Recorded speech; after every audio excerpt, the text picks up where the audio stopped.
I'm good now. Yes. Okay. Thank you. Sorry, just the music was just blazing before. It's all right. No problem. All right, here we go. Mhm. Hey, welcome to another episode of the Blackout Tips podcast. I'm your host, Rod, joined as always by my co-host, Karen. Happy birthday. Yay. Today is my birthday. I turned 44 years old. 44. Congratulations, you made it. Yes, sir. We don't really go hard on birthdays normally.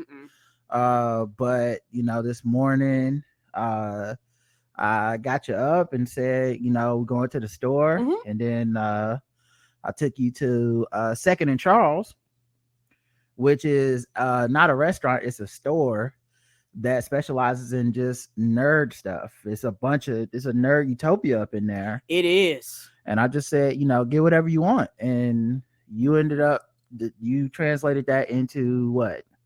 About 6 of them t-shirts. I was like, oh, I get what I want. I want t-shirts. I said, whatever you want. And she decided that meant all the t-shirts. All of the t-shirts.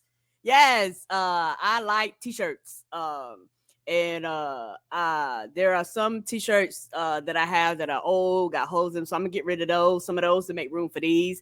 But yeah, I got a fruit basket t-shirt, which I've never really seen a fruit basket t-shirt. Shout out to the people who nerd off and anime know exactly what I'm talking about. I seen that bitch. I was like, yes. I got a Naruto one. I was picking it up because I love those t-shirts because they're very unique and different, and that's why I like them so much. So I got a bunch of t-shirts. And then my mom came by and gave you a present.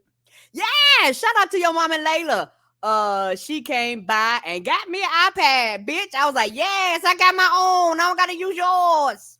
Yeah, so and like I said, we didn't really do a lot because we actually had to do a recording with Keith and the girl, and our internet was acting stupid. I don't know. Am I gonna have to get a hold of somebody and be like, bitch, we pay too much for you to be fucking dragging?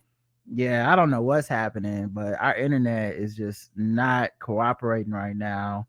And it was just, I don't know. We'll have to figure something out. May have to call somebody or something. But for what we do, we needed to work. Yes, sir. And I know there had been a bit of a delay sometimes when we would do shows from New York, but we kind of figured it out. Like, got it to a place where it works. Us being in the same place should make it easier to record and easier on the internet connection. But still, when we do shows with other people, we can't have that huge delay. But yeah. So, more things change, more things stay the same. It's been a while since we did a show, so we're a little rusty. Let me first say the official weapon of the show is the taser, and the unofficial sport, what about a bullet ball? Extreme. Yeah. I guess you just quoted my quote-unquote birthday weekend, because yesterday we did go out to eat, and we went to CO. I love that place. Yes, have been in a long time. Had some good sushi. Yes, some sushi, some spicy udon noodles, some spicy chicken udon noodles. Like, it is really, really good there. And I did drink. I had me I like they sake. They have flavored sake, and they got pineapple, and I was like, give me the large, bitch, give me 2 larges. I guess I was drinking so hard. She was like, you know what, let me go ahead and give you a real pineapple. So I was just eating pineapples and having myself a good old time. All right. The last episode we did officially was episode 2686, A Fish Called Lazarus. That was the 19th of March. So it's been a few weeks, like about 2 or 3 weeks since we did a show. So a lot has happened. I'm back home. Game Theory season 2 is a wrap. We did that. Yay! I definitely plan to give y'all some details. Karen came back up to New York. That's one reason why we took time off. We just wanted to kind of just chill and spend time with each other. And you know me, I went out of the sightseeing. And we did manage to put out a couple of premium shows and stuff, a couple movie reviews. We saw, Shazam! Fury of the Gods together. We saw John Wick Chapter 4 together. Yes. So, those reviews are in your feed and all that stuff. And like I said, I did plan on talking about that stuff, and I'm sure I will talk about it. But that was before the race war broke out. All right. those were the plans for the show. It's gonna be a nice trip down memory lane. Might not talk about that many current events. Just get y'all caught up, get everybody back to speed, let everybody know we're back on the show. But apparently, motherfuckers love women's college basketball again, or some of y'all for the first time. And it's fitting. We did a deep dive this year about the NCAA women's tournament, which was very educational. And that was a show I actually went to, and when we was there, I was listening and going. I was like, "Oh, bitch, I didn't know." And there was some stuff. All jokes aside, and maybe people don't like women, but I'm very ignorant to. I thought the shit ran the same. But apparently it doesn't. I mean, like I said, that's my fault for just not knowing. But I don't feel bad because I know I'm not the only one that didn't know that, the men's and women's tournaments and the way that they do them are not the same. They don't get pay. Women don't get paid at all. Men get paid and it goes into a bucket and then they reinvest it and run it. And not until this year they couldn't even use March Madness in the women's tournament, shit like that. Well, I'm going, oh, bitch, the fuck is this? Yeah, that was like I said, something that I was very proud of being a part of that. Very proud of putting that episode out. Shout out to Heaven and Elena, who are the two writers on that deep dive. But like me, Heaven, Elena, Tommy, I know we all pitched it, and we kind of like pushed for it. And it really was a milestone to me for the show because it was an idea that wasn't necessarily Bo's idea to do, but we executed it so well that I think we convinced him that we could do it and that it was important to do. Right. And he did a good job of doing it because I think we wrote something and pitched something and punched it up, and everything you can do to make that thing work was done. And I like that I'm proud of that. Like I wrote it myself, even though I was just a person that was like adding on to what was already there by Heaven and Elena. But that's how proud I am of it, because I feel like that was a writer's show. But the point being, we in that deep dive we talk about women's ratings have gone through the roof and grown, while men's college basketball and professional basketball ratings have declined.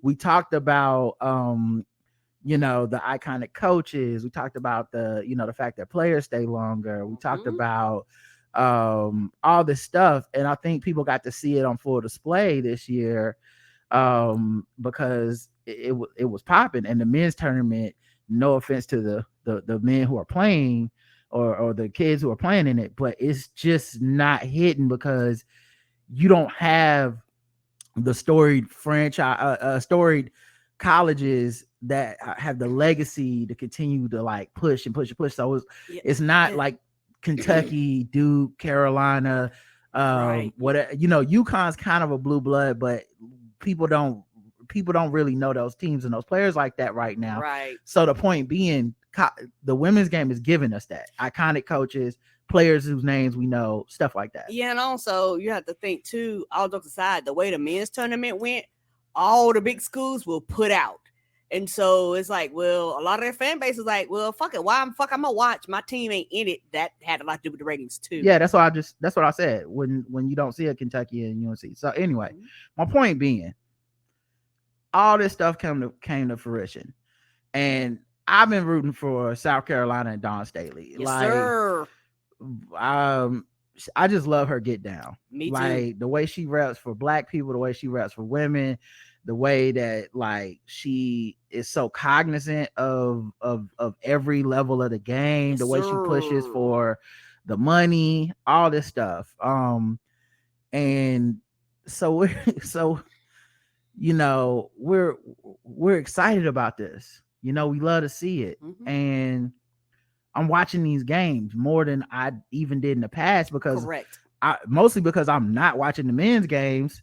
So it's really like, man, I want to watch some fun basketball, and this ain't it. I don't know these niggas. Right, and the girls been balling. So I was mostly watching South Carolina play, and South Carolina be beating them down normally. And I had heard about Caitlin Clark. Yeah. And I have watched a couple of her games, but I'm not gonna lie to y'all. The whole fucking time I watched Caitlin Clark, the whole year, I've been like, yeah, until she run up on Dawn Staley and South Carolina and them Gamecocks, and it's finna be a different story. Right. That's basically how I've been looking at it the whole time.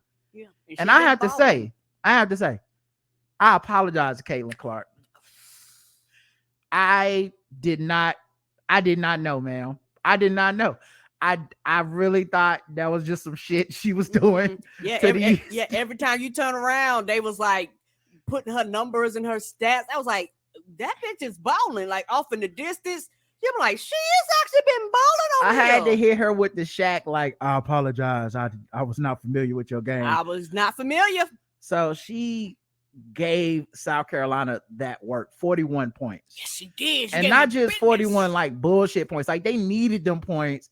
And there were times when like they were either down or just South Carolina was putting the pressure on them, and she would just drop a big bucket, make the right pass, whatever. So, but that's not why I fell in love with Caitlin Clark. Because I already know what most people thinking. Because, you know, and I'm not gonna knock y'all, but you know, y'all watch the game kind of like y'all watch boxing. You know, it's a fight. It's a fight between the black and the white. If the black don't win, we're gonna all jump in. And that's a very simplistic way to look at sports and stuff. And I could get with it. It's fun sometimes, but I don't do that because it's mostly miserable. Ain't it though? It's just, I don't like doing misery. And when it's just rooting for motherfuckers by their race, you end up doing shit like rooting for Deshaun Watson and shit because he's a black quarterback. So I like to go by just like game. Yes. I like certain people game. I like the way they play the game. I like the style of the game. I love Luka Doncic because I like the style of his game. I don't give a fuck about how corny some of the people that root for him are. Right. I don't know them people and I don't talk to them people. Same. I watch the game and I love this motherfucker swag. He talking that Slovenian and giving you fucking buckets, and I love that shit. That business. He's like half out of shape and still dropping 40, 50 points on people. Come on. And there's nothing you can do about it. The same reason I love Joker's game. Like, yes. So my point being, like, I don't look at them and just be like, white guy. I look at them and be like, can they ball or not? That's all that matters to me. Can they ball? And so Caitlin, what I like about her game, she was talking shit. Mm-hmm. And what I like the most about it, and this may seem like reverse, but it's not, I promise you. She didn't stop talking shit just because it was South Carolina. Right. Because I know white front running motherfuckers like that'll talk shit to like Kansas or some shit. Then they run up on like a good black team and they be like, I just hope I win. I better concentrate today. Caitlin was out there rubbing it in. Right. She'll put salt in the wound like, yes. Like, I ain't never scared. And it didn't. And for me, that don't feel racial because to me, ball is ball. So like, if you would talk shit to some white people, it's racial when you don't talk shit to black people. I used to play ball with these white kids that went to private school, and they would talk cash shit to the other private school kids and shit. But you bring a couple niggas from like Park Road Park up in there, and we start playing against these kids, buttholes tight. Just they don't have that. You don't have that same energy. Like they just like, and it wasn't like we were gonna come in there and beat them up or shoot them or.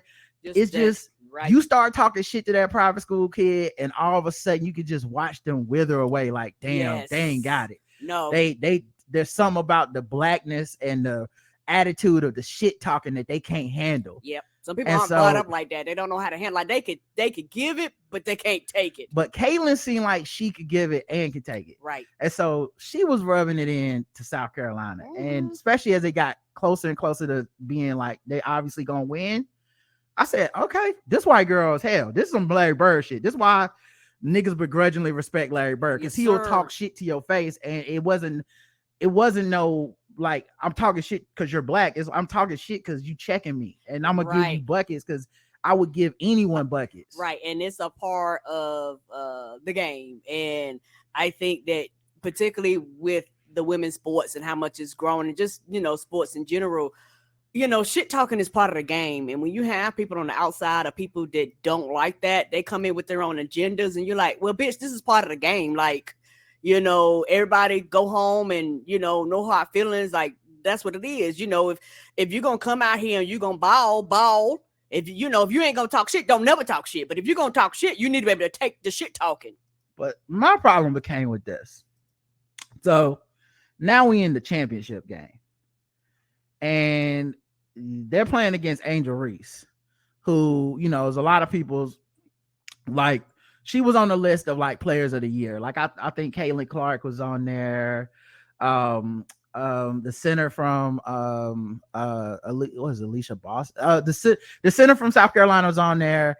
I think it's Aaliyah Boston, but whatever. Like, it was a short list, and Angel was on there.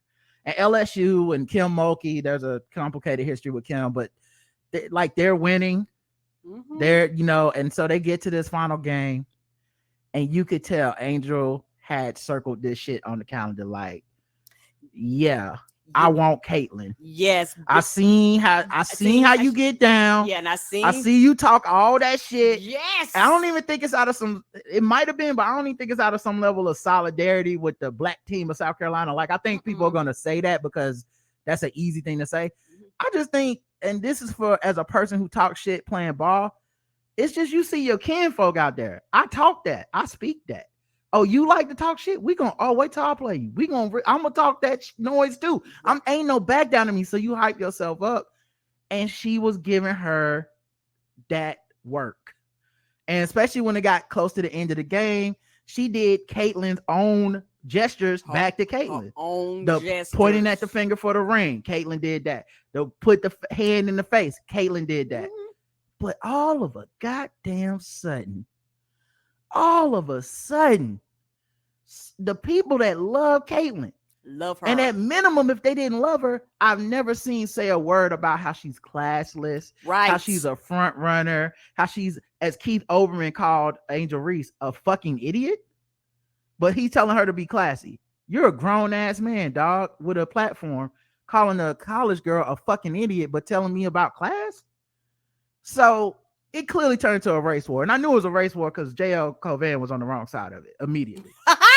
Like I said, oh no. Like when Emmanuel Acho is whiter than JL Covan, that's what, you know, that's his blind spot. He was raised white. But I seen all this like class coming out, and I'm like, if you didn't say this shit when Caitlin was doing it, right, keep that same energy. And if it matters that it's the championship, let me tell you this. If you think Caitlin Clark didn't talk shit in the championship because she's classy, you're a fucking idiot. Right. She didn't talk shit in the championship because she was getting her ass whooped. Yes. If she would have been on 15, yes, she would have been swagging all over the place. She'd have been all over the goddamn court. What the fuck are we talking about here? And you're not gonna hear her say no shit about how, like, you know, it wasn't right how they did me. I felt like it was. She's not, because she is believing herself more than you do. She don't want to be considered your wilting violet. She doesn't want to be coddled. She talks shit because she can take it. Right. Period. And if she can't, she the punk. If she can't take it, that's on her. The same way you would a man. The same fucking way. This shit where we gotta protect the white woman from her own repercussions of her own actions is the most Karen flip-flopping ass shit I ever seen in my life. Yes, and it's also one of those things to where, you know, I don't know, you know, if she be graduating soon or whatever, but if it's something where South Carolina, she plays them again, trust, it's gonna be on the motherfucking Well, list. They all coming back to school because they all got COVID years. So most of these people we talking about coming right back to run this shit back, including like, well, some people from South Carolina leaving, but most of them are coming back. Yeah, I can see her the big names circling that shit on the list. And I want, bitch, I got you next time. All the smoke. I'm gonna be watching so much women's college basketball next year, regular season included. I want to see the fucking smoke. Like, they got me. Because this is what I'll be waiting on. I don't care about. I didn't start liking LeBron James until he didn't shake the Dwight Howard and them hand after they lost to the Magic. This the kind of nigga you're listening to, right? I like the smoke. I like when Kobe told Smush Parker, you don't talk to sorry people. I like that shit. I like Michael Jordan making up an entire lie so he could get his man buckets and act like the man started it. Like, this is the shit I'm into. I like that shit. Because sports is the one place where you can be like a sociopath, but it's productive. Right. You know what I mean? Where it's like, and we love those stories, but man, when we see them, and I think it's just the combination of patriarchal thinking, sexism, it's a bunch of isms and shit that lead to people being like, we must protect this white girl. These big black girls are talking bad to her. It's like when she was talking shit to the black girls 2 days ago. It was motherfucking crickets. And it's not just crickets. It was, this is what we love about her. Yes, sportsmanship. She was praised. And that's the part that comes out. Then when niggas be like, what is racism? Putting a picture side by side going, what's this? The fucking difference? All of a sudden, nobody has a motherfucking thing to say. And it's also, one of them things, like I said, for you talk shit, you need to be able to take shit. Don't talk shit. Don't be out here swagging and shit if you cannot take it, because that is also part of the sports too. And also, this is me. You also have a lot of people, like I said, who don't really fuck with sports like that, coming in, not trying for their tender ass feelings, going, well, I wouldn't take that. Well, bitch, you don't play the sport either. Well, they don't even watch this. They watch today, but they don't really watch. Correct. Because I think a lot of these people want to admit it, but they ain't been watching Caitlin Clark. And so they jump to a white woman's defense, just, a white woman's feelings could be hurt. They jump to it right away. And then as the evidence rolls in, it's like, it's the same Twitter shit you always see.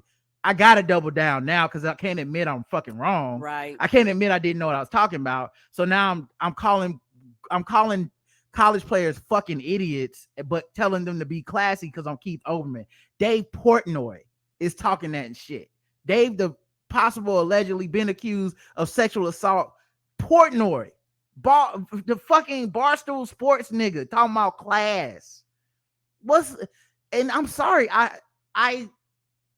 I typically try not to give the most basic takes on the show because I feel like we're above that.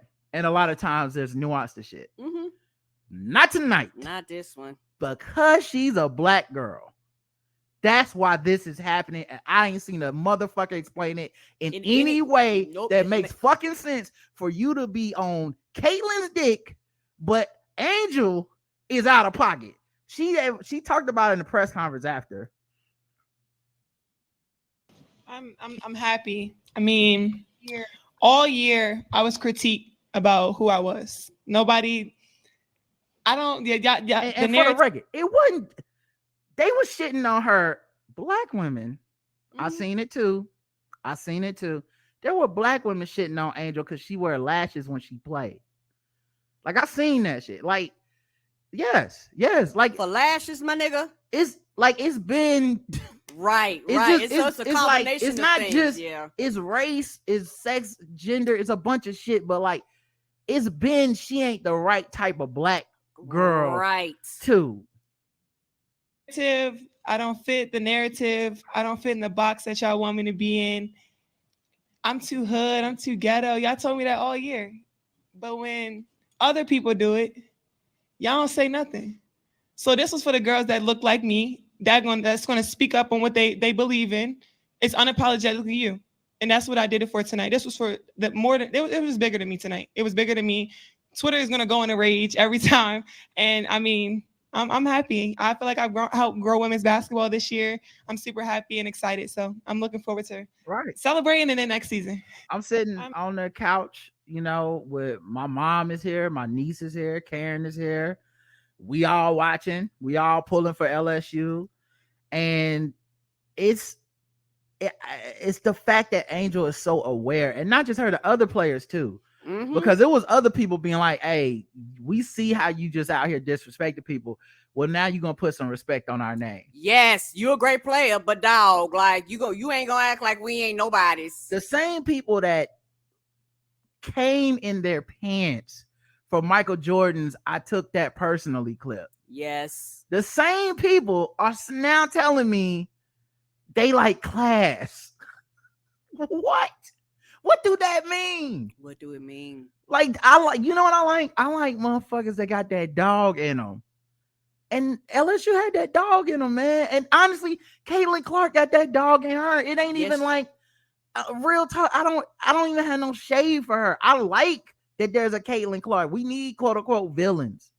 You need that. That's why the men's basketball game suffering, because low key, these dudes going one and done and shit. They don't have time to stay there long enough to have a personality, right, to become a bad guy. You don't have a Tyler Hansbrough style player where it's like good enough to be good at college and to be a bad guy to people. Like Right. most of these dudes are one and done or not good enough for us to know their name. Yeah, or they playing overseas, or like they Right. doing alternate things to get into the league. So I like that shit, man. But yeah, I saw this shit and was so goddamn disgusted today. The way this shit broke down on almost completely racial lines. Mhm. And I just don't get, like, the motherfuckers talking about some, yes, it's just that she did it at the wrong time. Nigga, when is the wrong time to be classless? You know what I'm saying? Like, when's the right time? So Caitlyn did it at the right time, or you mean the white time? Because when she did it, it was okay. And that, in my heart of hearts, I truly believe everybody that's saying that, if Caitlyn would have been doing it this game, they wouldn't have had no problem with it. No. Because when she did it against South Carolina, against Don fucking Staley's team, it wasn't none of mention the clash. You know what they was asking Don Staley after the game? They was asking her why her players got this rep of being barroom fighters, and she had to address that and shit. she had to address that racist bullshit. Do you have that clip? I can pull it up, but Okay. she had to address that racist ass bullshit. That really ain't, like, that's not her job as a coach. Is not to make the nice team. Right. It's to make the team that wins. When it was fucking Bobby Knight beating his fucking players and making them go out there and bully people, Come on. that was just basketball. Just motherfucking basketball. But yeah, it was so it's the coded language of race is so obviously happening. Oh yeah. In the game right now. A lot of it's because people are, just now paying attention to this game. Mm-hmm. And a lot of it is because the women's game is led by some outspoken people who have pushed forward so many causes that they not afraid to speak on this. Like, they still aren't blatantly coming out and just being like, it's racism, but they're doing enough for you to know, like, yeah, it's about race. Okay, the clip went away. I know, I'm pulling it up. Okay. It's because it was a link to an article. Oh, okay. But yeah, it was just so, okay, I found it. It was just so, like, it's so obvious that people are just coming in with their hot takes based off of just the race and appearance of these players and these coaches, and going times other coaches, your colleagues, have sitting in that spot and talked about you all being bullies. What's the truth about your team? Now, number one, that was a black man that asked that question. And that's what we call an alley-oop. Okay? That man... He was like, whenever my turn come, I don't care if it's now, the championship game, I got a question. He done heard what they said about this team, and he just was like, Coach, I feel like he said, whenever her last press conference is for the season, I don't give a fuck if it's a championship, if it's round one, I'm going to ask her about this shit so she can pontificate. And she did expound. And of course, it's possible. There you go. The truth about our team. Okay. It's a good question. It's a good question. I've been wanting to talk about these motherfuckers. Okay. We're not bar fighters. We're not thugs. We're not monkeys. We're not street fighters. This team exemplifies how you need to approach basketball on the court and off the court. And I do think that that's sometimes brought into the game. And it hurts. Okay. And I do think that some of I'm gonna say it because I said I was gonna say it, whether we lost or whether we won. Some of the people in the media, when you're gathering in public, you're saying things about our team and you're being heard and it's being brought back to me. Okay. And these are the people that write nationally for our sport. So you can not like our team. Okay. You can not like me. But when you say things that you probably should be saying in your home, on the phone, or texting out in public, and you're being heard, and you are a national writer for our sport, it just confirms what we already know. So watch what you say when you're in public and you're talking about my team in particular. Just watch what you say about our team, because it's wrong. You got young lives who are really, if you really knew them, like you really want to know other players that represent this game, you would think differently. So don't judge us by the color of our skin, okay? Judge us by how we approach the game. And you may not like how we play the game, may not like it. That's the way we play. That's the way I coach. Not changing. We found success in it. And maybe some days, like today, we end up on the losing side of the stick. But guess what? We live to see another day. We live to see the comeback next year and try to do this again. Because I'm not changing. But I hear you. So that was what she had to say, and it reminds me so much of Georgetown back in the day when they would talk about like Patrick Ewing as a monkey and throw bananas on the court and denigrate these black players because of the style of play that they played, which was clearly about, the fact that they were black and big and they were physical. Yeah, and it was dominating. And so in this game that this stuff is getting back to her. And keep in mind, she was talking about members of the media. Yes. That she said this shit was getting back to her, that they said. And some of them probably looking her dead in the face, and she was like, well, bitch, I heard what you said. Yeah, off the record, quote unquote. Right. And so she's talking about that. And in this environment, Caitlin Clark, hero, talking all this shit to all these people on the court. We love her spunk, tenacity. And at the very least, let's say you don't love it. Let's say some of you motherfuckers who are pretending to be so outraged. You ain't never said nothing bad about her. She didn't start doing this yesterday. She been doing this shit the whole time. Yes, she has. You ain't said nothing. So don't miss me with the bullshit, So I just think in this environment, to have the take that the black girl is classless for doing the same shit the white girl did 48 hours ago, if you can't see it, you are willfully being ignorant. Mm-hmm. And don't be a tool of these motherfuckers, dog. And it's just competitive sports. If it was a college men's team and JJ Redick was doing that shit, and then in the fucking championship game, Danny Green did it back, we'd be like, this was an iconic moment in sports. We wouldn't be like, how dare he? JJ only did that during the Final Four. It's only bad if you do it in a game that's a championship. The Final Four is fine. Right. And the thing is, these are women that play a sport. They love the sport just as much as the men do. And they are like, bitch, I don't want to be coddled. I come out here and play just like anybody else. And if I talk shit, I should have the right to talk shit just like anybody else. Right. Anyway, man, I love that. I will be back. This is honestly, yeah, this was fun. This was fun, and this was with UConn going out early. Who knows what the Final Four looks like if UConn got a stick? I mean, Gino done won 11 of them things. It ain't a given that anybody just running up on this fucking ring next year. Mm-mm. So I'm gonna definitely be back next year. But yeah, some of these niggas had me vexed today. Yeah, and it should be fun to watch and see.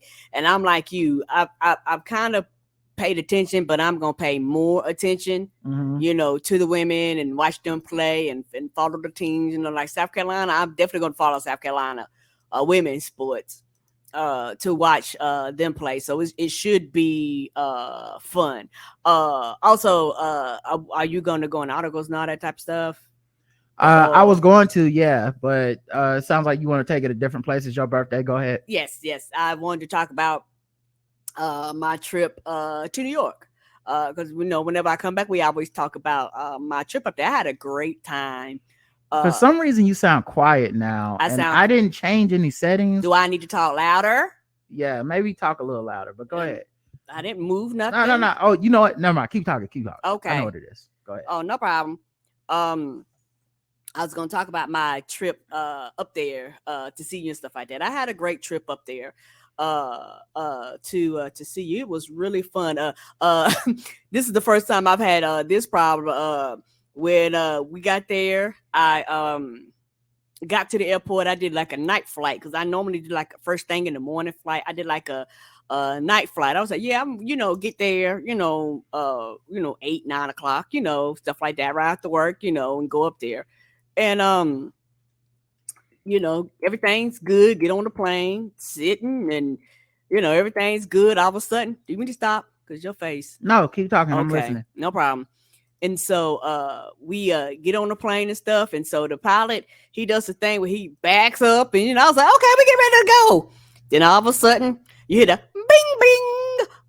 Yeah, a light came on. And I was like, but what you mean light came on? Yeah, light came on. I'm going to pull the plane back in. I was like, okay, bitch. I'd rather light come on now than light come on later in the sky. So yes, bitch, pull your ass right on back in. And so he pulled in, and we sat there. And the thing is, I have the app on my phone, and so anytime it's a delay on your flight, your phone would ping because we're still on the ground. And so he was like, yeah, they're coming, they're going to fix the problem. But I said, okay. And also we got a ping, it's going to be 15 minutes. Then another 15, 20 minutes. We got another ping, another 15, 20 minutes. It just kept pinging, like pinging like 4 or 5 times. And so everybody just sitting there. And they was like, yeah, we're going to have to change planes. So I've never had this happen. Like, change planes? What the fuck that mean? What do it mean we got to change planes? So we basically had to go to another pickup station and change planes, and we actually beat the plane there. So they basically had to go like, how they do, like, oh, let me go run in the back and grab another plane, like you grab another car. It's like we had to go grab one of the planes in the back.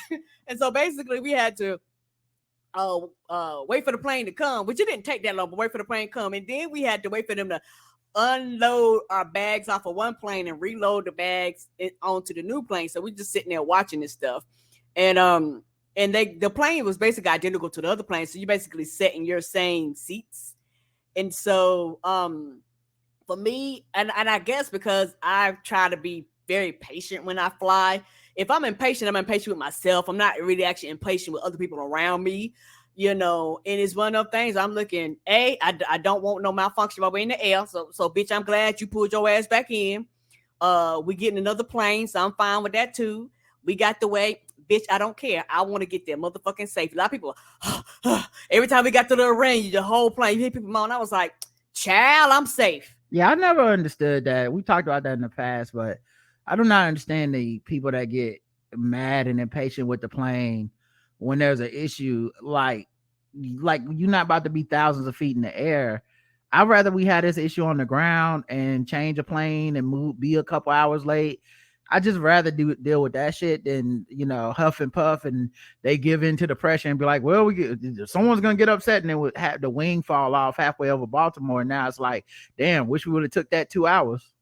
I was like, take all the time you want. I just indeed. I was texting Roderick and his mama, just to let them know. Oh, and also they have ways, which I found a lot of neat apps. I think eventually I'm going to talk about like things I've learned traveling for people that travel. Like it's this app that can actually follow your plane in real time, where you can actually put the flight, the airport, airline, and flight number of. It's called Flight Aware, everybody. Yes, and you can actually put in there, so it will tell you if the flight's delayed. It'll tell you if the flight's on time or behind. It actually tells you like it's like maybe a minute behind, but as the plane is flying in the air, you can see it'll be like updated 3 seconds ago, updated 30 seconds ago, and shit like that. So I do that for Roger and his mom and them to let them know, where I am and and shit like that. Let them know I take off and stuff like that. And so like I said, I didn't have no problem. Instead of getting there like 8 or 9, I got there closer to midnight, and I was fine with that. Getting there, and I had a great time. Then the next day, I went to Central Park. And I had a great time at Central Park. I actually walked. It was a 25-minute walk. I didn't mind walking in New York. I actually feel safe, like I said, because of where we were. And so I went to Central Park. I did the horse and the buggy and shit like that. I went around. It was just me. The dude, he gave me the price, and he was like, yeah. I was like, I got it. You gonna be carrying me around like a princess. It's gonna be me and you, sir. Me and you. And the dude was so nice. Probably one of the easiest trips he had, honey. I got out. He took pictures of me all over the place. It was just me and him taking pictures. And so I had a great time doing that. And going around the city. Your mama, she called me, honey. I was walking on my way to Central Park because one thing about me, I'm not gonna sit around. I was like, nope. I got to see the big city. Got to see the Big Apple, and I still got some other stuff on my list that I want to do.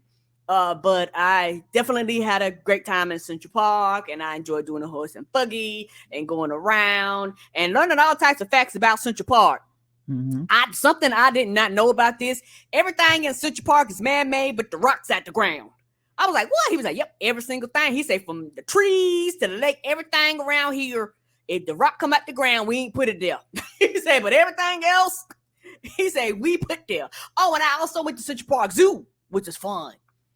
It's a small zoo. It was a lot smaller than I thought it would be, but it was actually really fun just to kind of go around and stuff like that. Next time I want to go to some of the other zoos that are a little further out, and I want to go to the aquarium, which was a little further out. I didn't go to it because it was a little further out, but I definitely would like to do that. And the next day went to see Bomani, that show. I had a great time. Before you get to that, Thursday night we actually went and saw Super Video Bros. Yes.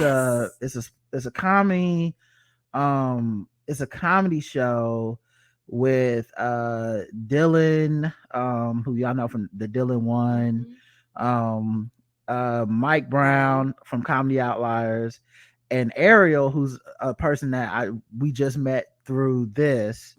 And they co-host it, and what they do is they take videos, they have a theme, they take music videos, they get them off of YouTube, and they scroll and they give like commentary, make jokes. It's kind of like,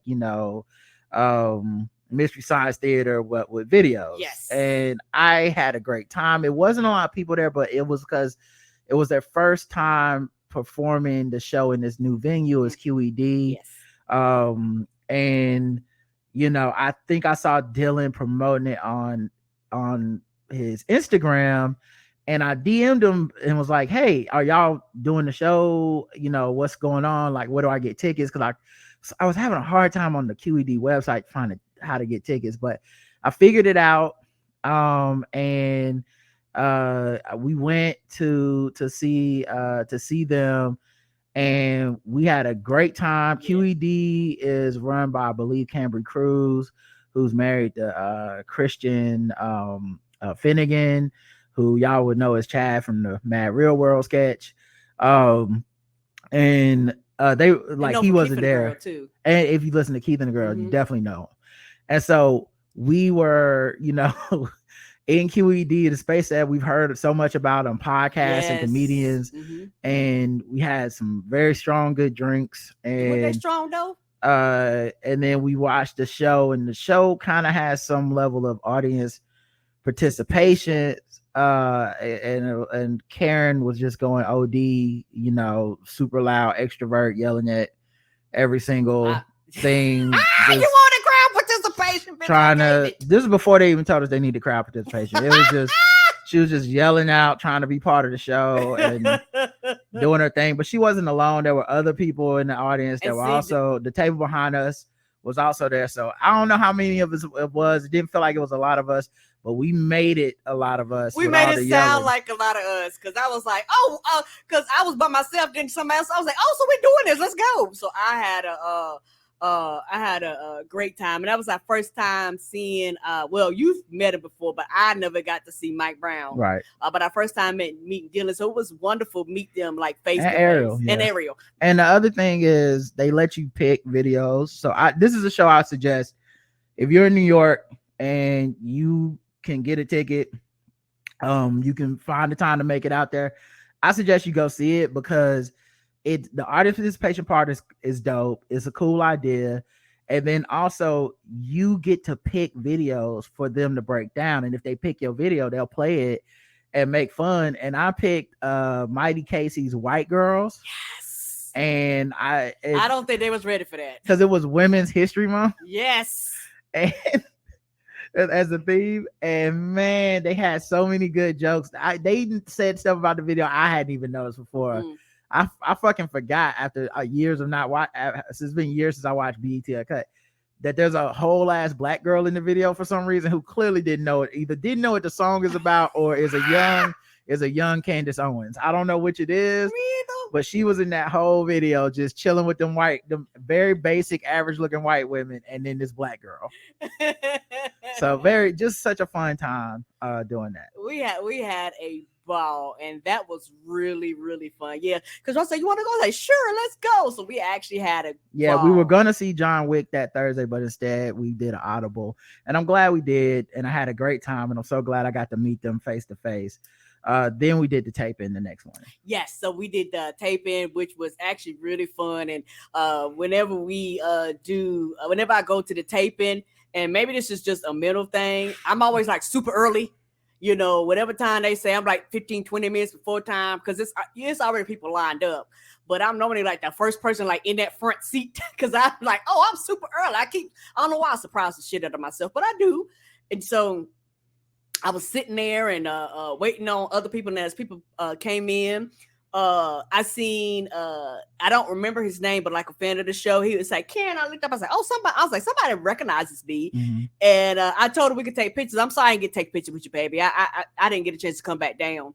But it was really fun sitting down there, and the lady that they initially sat beside me was, if you watched the show at the end, it was like a grandma when she was telling her, hey, it's on this channel. She was like, what app is it on? That lady, she was actually sitting beside me. I didn't know that was her at the time, but she was, because this is prior to the show. She was sitting beside me, and she had her friends. They was older. We were just talking and having a good time.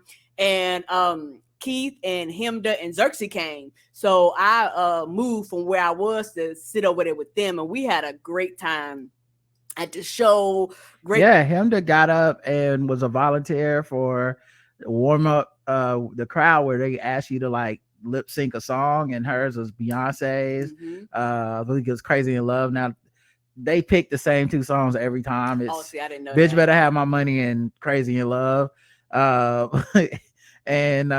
it's funny because like not everybody knows the words to all of them. Mm-hmm. When you find somebody that does, like a couple times we had like people that was huge Beyonce fans, yes, and they were like doing the choreography and everything. And Rihanna, of course, don't have choreography. She gives you what you get, and you will love it. Every bit of it. Yes, ma'am. But the song is so iconic and simple that everyone always knows all the words and acts it out. So yeah, that was fun to see her get out there. Yeah, what was funny, because we split up in sides, so it was like teams.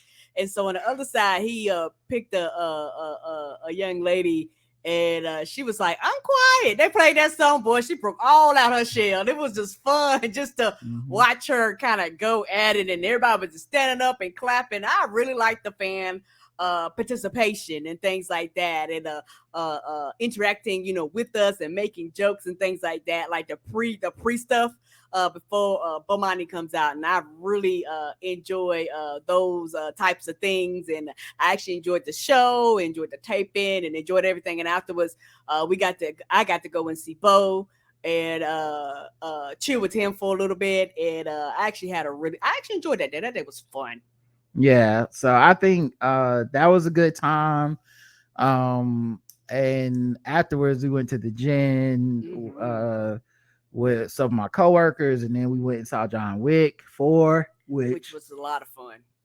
Yeah, it was amazing. We reviewed it already. And then Saturday we went to stick a pole in it. Now, for those, I think I talked about it on the show before when I went with Chris Lambert, where Chris was performing. I didn't even know what kind of show it was. I just knew he would be doing stand-up, which is what I came for. Right. But it turned out to be like a whole thing where like he does stand-up, and then there's a pole dancer between, and it was Miley Cyrus that night. This night it was Led Zeppelin, and it was Comet Goes Up, and then boom, pole dance. Himda and Xerxes met us out there. Yes. We didn't get to sit together because I didn't know it at the time, but like, so if you get seats at the bar, it's like reserved for you. If you get seats in any other area, it's kind of like a general seating situation. Okay, I didn't know. Even though then it was kind of confusing because like some of the seats was like general, some was like some type of VIP, like a little extra. And because we didn't really know where each other was gonna sit, it just kind of ended up with us sitting apart. No problem for me. I mean, to be honest, I'm very bad in loud settings. Yeah. Anyway, I so like where we were sitting. There was actually great seats. like I can't. I'm not a person that can really be heard. You hear my voice right now. I can't be heard yelling over Led Zeppelin to make a joke. Right. And I'm the kind of person that needs time. It needs timing, and you need to be able to hear me make the joke. So it just ends up with people looking at me going, huh, and then and then nodding like they heard what I said, but they didn't. But then they're doing me the favor of the joke time has passed. So it really wasn't like, I'm glad that we sat apart just because it was less pressure on them to not just sit and enjoy the show. Right. And less pressure on me to be yelling till I'm hoarse, feeling like I gotta say something clever. And so we just watched the show from our vantage point. But what'd you think of it, Karen? Because I know what I said, what I thought about it the first time, but what'd you think? Oh, I had a ball. I did not know what to expect, but I had a really good time. And one of the comedians was from whatchamacallit them show, Drunk Black History. Mm-hmm. One of the comedians was on the last Simeon Goodson. Yeah, Simeon Goodson. He was on there. So very funny dude. He's a very funny dude. Man, like when at Drunk Black History, 1, I was drinking, but 2, I was backstage, so I couldn't really get to like fully take in his set, and I really wanted to because I've been following him on Instagram and Facebook for a long time. But man, getting to like see him do his thing, oh my god, man, that dude is so fucking funny, dude. Oh my god, he was hilarious. Yeah, I actually had a good time. It was a lot of jokes, and we talked about this before, but it kind of felt like graduation for the performers. And the thing is, they had like pasties and thongs and stuff, so I really didn't know what to expect. So I was like, okay, it's a pole. I like I know it's gonna get pole dancing, but I ain't know what type of pole dancing. So it was like, oh, we're gonna get pole dancing. So they're like swinging around a pole. I mean, the core is on point, and a lot of them invite their families and friends. And so they were getting crunk, which actually made a big difference. I was like, oh, this is what it is. Like, people come to see certain people. Well, it's more, the thing for me is the vibe is more like a recital than, and I don't mean it like, it's just not attempting to be only about sex. It is sexy, obviously. Yes. These are very fit people doing a bunch of fucking like pole dancing and skimpy outfits. Don't get me wrong. But it's not like what you think when you hear the term pole dancing. And I think it's also because there's comedians between them. Mm-hmm. So it's like if it was just 25 minutes straight of women pole dancing to Led Zeppelin, I think you get a completely different vibe. But every 5 minutes, you got to break it up for 8 minutes of comedy. And the comedians are very funny. And so it's not just the 8 minutes, it's the comedy is making you laugh. And then it's here comes a pole dance. So it's like sexy. It's him to describe it the best, where it's a great date night. Yes. And I think date night, what people are thinking is because it's gonna turn you on, you're gonna want to fuck, it's gonna be an orgy after. And it's like not in that way. It's just fun. Yes. And only a fun person would enjoy it. A kind of go along with the vibe, have a good time type of personality of all types would enjoy that. But a person that's very rigid, stick in the mud, they wouldn't enjoy it. And so it definitely will tell you who's cool and who's not. Yes, and also I learned some things. Every time somebody would go on a pole, while the comedian was telling jokes, you would have like a lady behind them actually wiping the pole down. Which I didn't know that's what not the comedian, but when the host would come on. Yes, yeah. When the host would come on, you would have somebody. Her whole job was to actually wipe the fingerprints and it's hosted. So it's hosted. It's put on by a married couple. The husband typically closes. And his wife does the hosting, Joanna. Okay. I think they're married, Joanna and Dan. And so what's interesting about it that I noticed is like going last as a comedian, because I think the last thing is the comedian, not the pole dancing. And you would think, oh man, he gets the clothes, what's on, but it's like low key, he's kind of taking a blow for the rest of the team because everybody's cashing their checks out. They got a hard out of a certain time. Everybody's getting their shit right. People are in the audience, you know, talking to the dancers because the pole dancers literally come into the audience and talk to their friends. Yes. Still wearing the same shit hey they girl, were on stage. I'm glad you came. How you doing, Tony? I'm glad you came to see me. And so it was really a different vibe. Like I said, it felt like a recital. Like it was really cool. And as each performer went, you can tell they kind of were more athletic because like after each performer went, you could tell they went higher, like they were doing more tricks and doing all types of stuff that I had personally.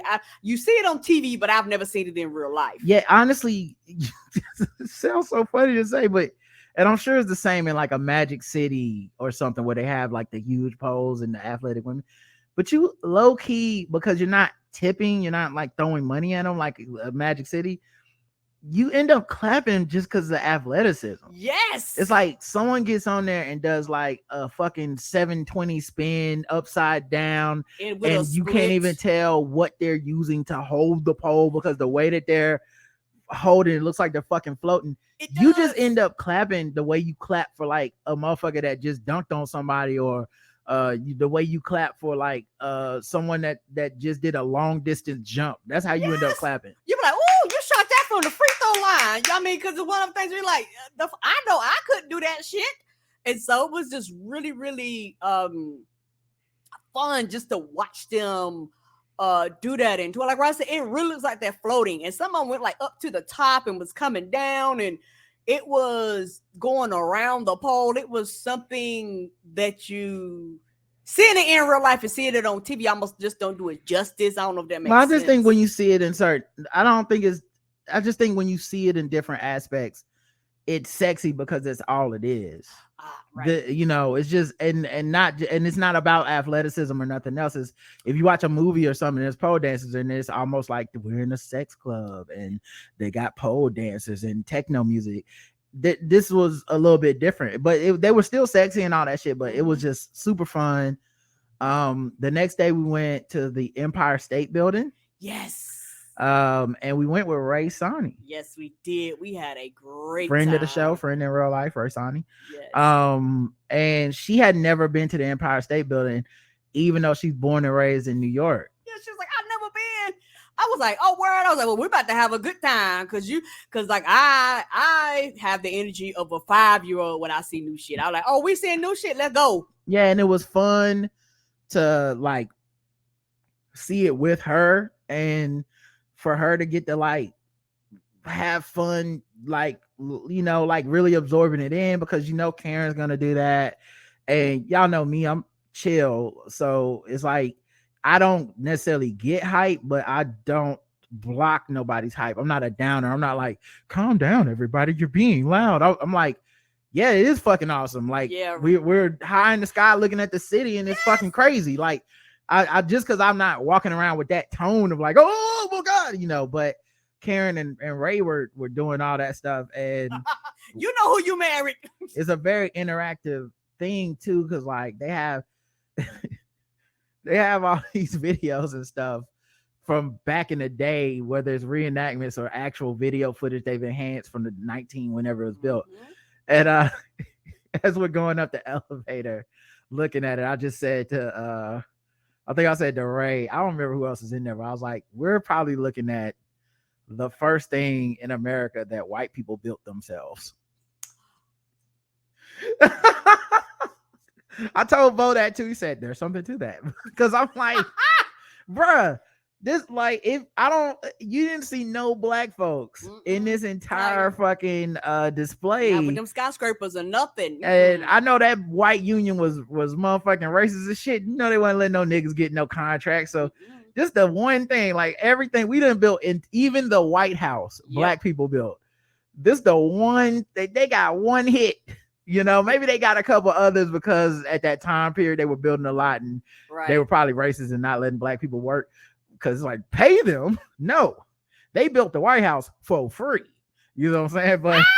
But man, it was so fun watching that old timey shit. Yes. And they have like a King Kong display. Yes. Like all the iconic movies that have been filmed there. It's just it was a fun time. We like went to the top, walked around on the outside. Yes, and it was cool to see Ray signing point stuff. We was talking, and one thing I do love about New Yorkers, boy, they'll tell you about New York. We was like, which way is this? A dude turned around, he was like, oh yeah, that's such. I was like, thank you. Thank you. Yeah, these niggas were so happy to know some shit that we didn't know. Because Ray was asking questions, and obviously we don't know the answers. We're not from there.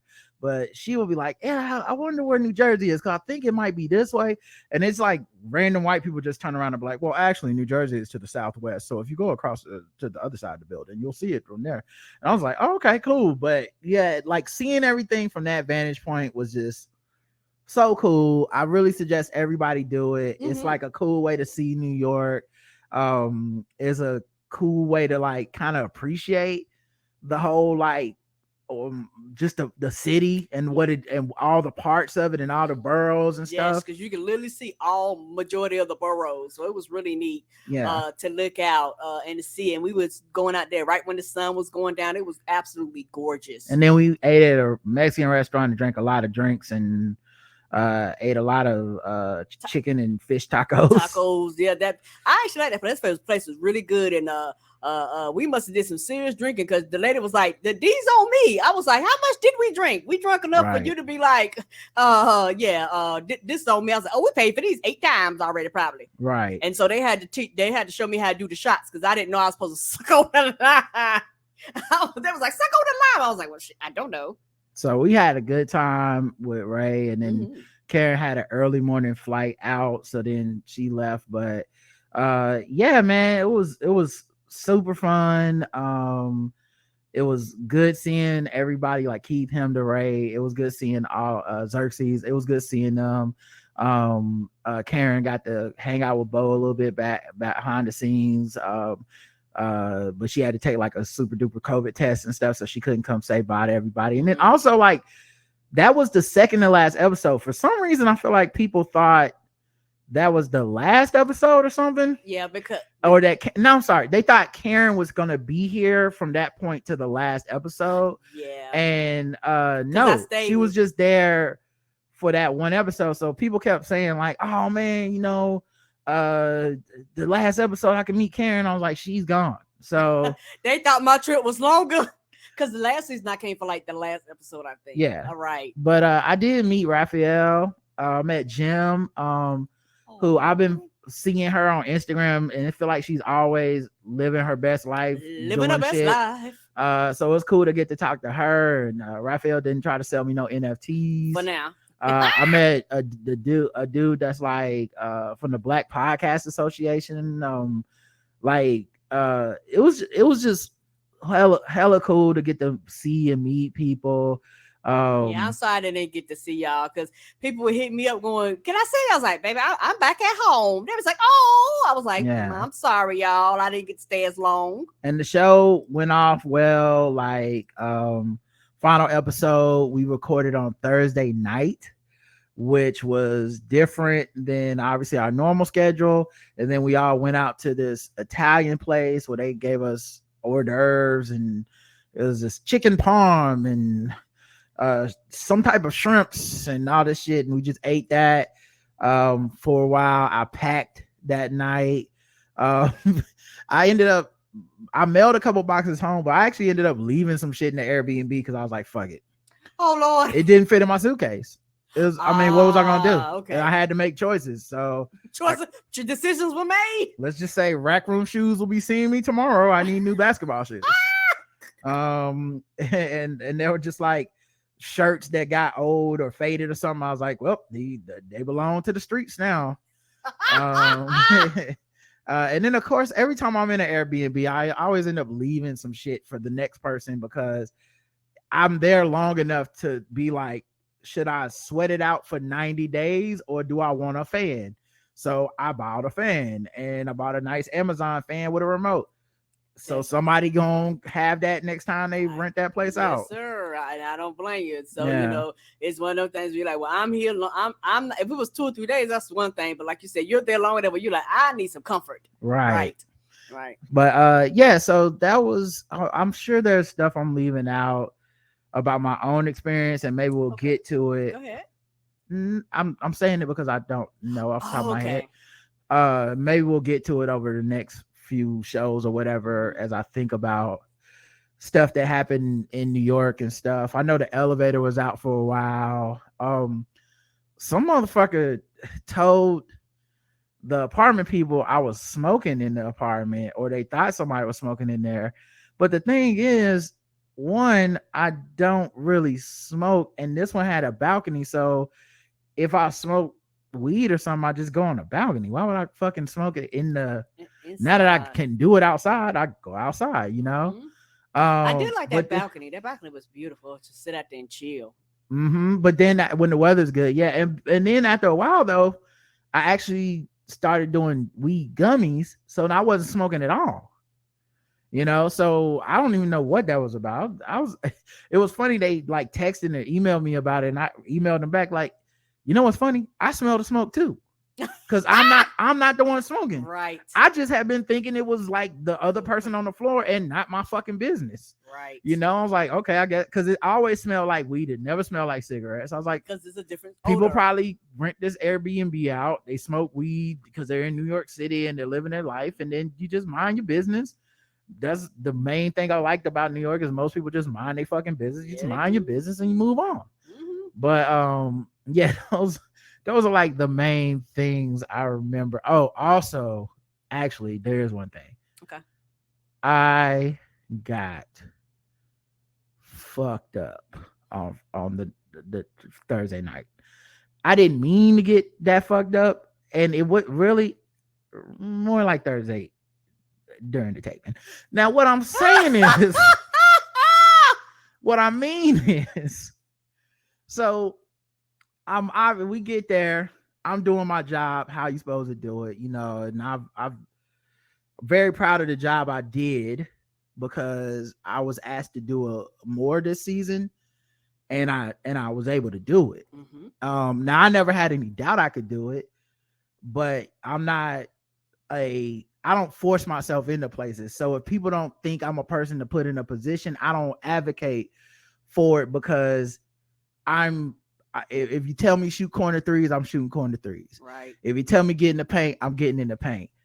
Now if you a good coach, you look at me and go, damn, this nigga can get in the paint. He can shoot corner threes. He can play defense. We got to put the offense in his hands or something. You know, a good coach would do that. But there's also coaches that are like, I like such and such player better, and I don't like running that kind of offense. Just shoot your corner threes. So I'm comfortable doing whatever. Right. But I was in a position to do more this year, and there were some times where like I really stepped up, and I made a conscientious effort to step up, because the other thing I'm not going to do is shrink down. Right. So just because I'm not trying to take nobody's shine, don't mean that I'm dulling my shine. And if you got a problem with that, that's literally on you. Dang. But I hope and pray that we work with people that are mature enough that they see somebody that has talent and they wouldn't be weird about it. Because when I see that they got talent, because we got some talented motherfuckers up there, yes, I do. I don't never feel away when somebody else get their shit in there, and I don't be like, God, what the fuck? Like, I'll be happy for them. Yep. When I see somebody stepping up, I love it, because everybody stepping up make everybody else step up. So in this case, we had a couple things happen, and like the week before, one of the head writer, Zach, he got sick, so he couldn't come into work, and he's trying to work remote, but he was like going through it. And so I had to step up in some areas where like I ran a couple meetings for the writers room. Like I had this idea about halfway through the season. I kind of had it before, but we had a meeting halfway through the season to check in, and I said, whenever we do that, I'm gonna suggest this idea. And my idea was we should do a meeting before we do our meeting with Bo, and it should just be writers only, and we should pass around ideas, cook up funny stuff, present the ideas to Bo, so that we're prepared, but two, we're already in a jamming creative mood, and the vibe is it's not so cold. Yeah, because it's hard to warm up, especially if like Bo is having to do some shit remote, or Bo is like been on the stroll, as I refer to it. Yes. He's out there pulling up his leg pants, showing a little leg because he got to go on. Shows. Yeah, he got to go promote. He got to be on the late night show. He got to be on the Daily Show with Marlon. He got to be on Morning Joe.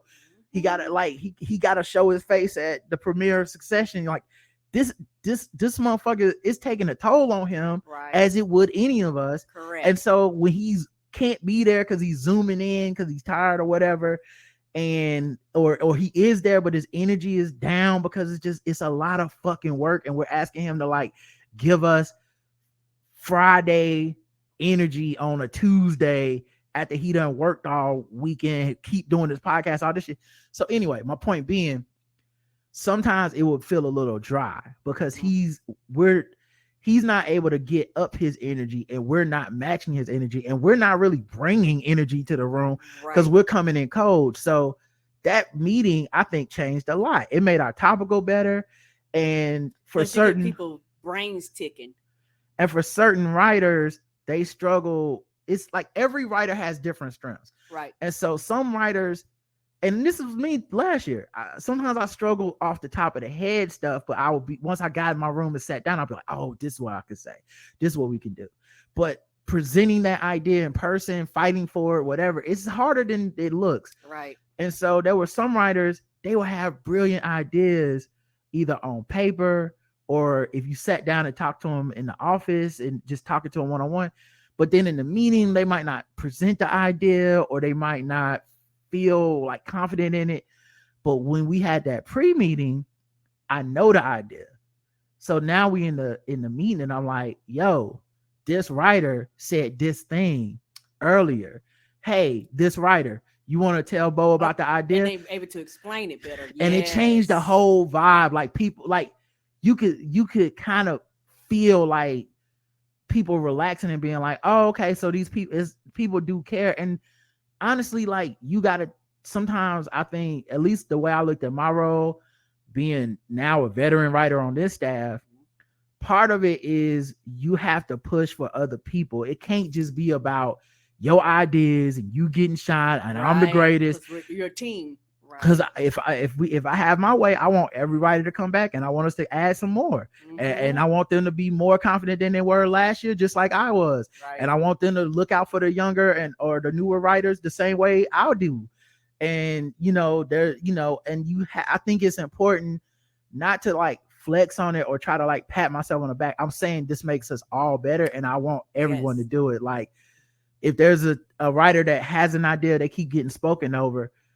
Like sometimes I'll be like, hey, I got something. And when everybody pays attention to me, I'll be like, go ahead. Can you tell them what you were about to say? Because y'all keep talking over this person. Right. And clearly, even if the idea is a dud, it's important they put the idea out. Because whether it's a dud or whether it's great, pitching is the job. Yes. So some of these you're going to miss. But if you take no shots, people just start looking at you like, do you even give a fuck? So anyway, all that stuff to say, like, Zach's out, so I got to like run that meeting kind of thing. I got to be like in the room, make some creative choices, like pitch some ideas, call a couple balls and strikes, like it felt really good to be able to like do that, because I don't think I could have done that last year. And then for the final show, like I said, I stepped up, I did all my shit. But for the final show, we had 4 days. We're doing it on Thursday night. And so we come in, we do our, I've mailed off my boxes and stuff. I got everything ready. I'm ready to rock and roll. I'm in there, everyone's gotten so good. This last episode, I feel like everybody's shit was just hidden. I was pitching stuff. I don't even know how much I feel like I only got a little bit of stuff in there, but in a good way. Right. Like everybody's shit was killing. It wasn't like, I was like, that's good. That's better than my shit.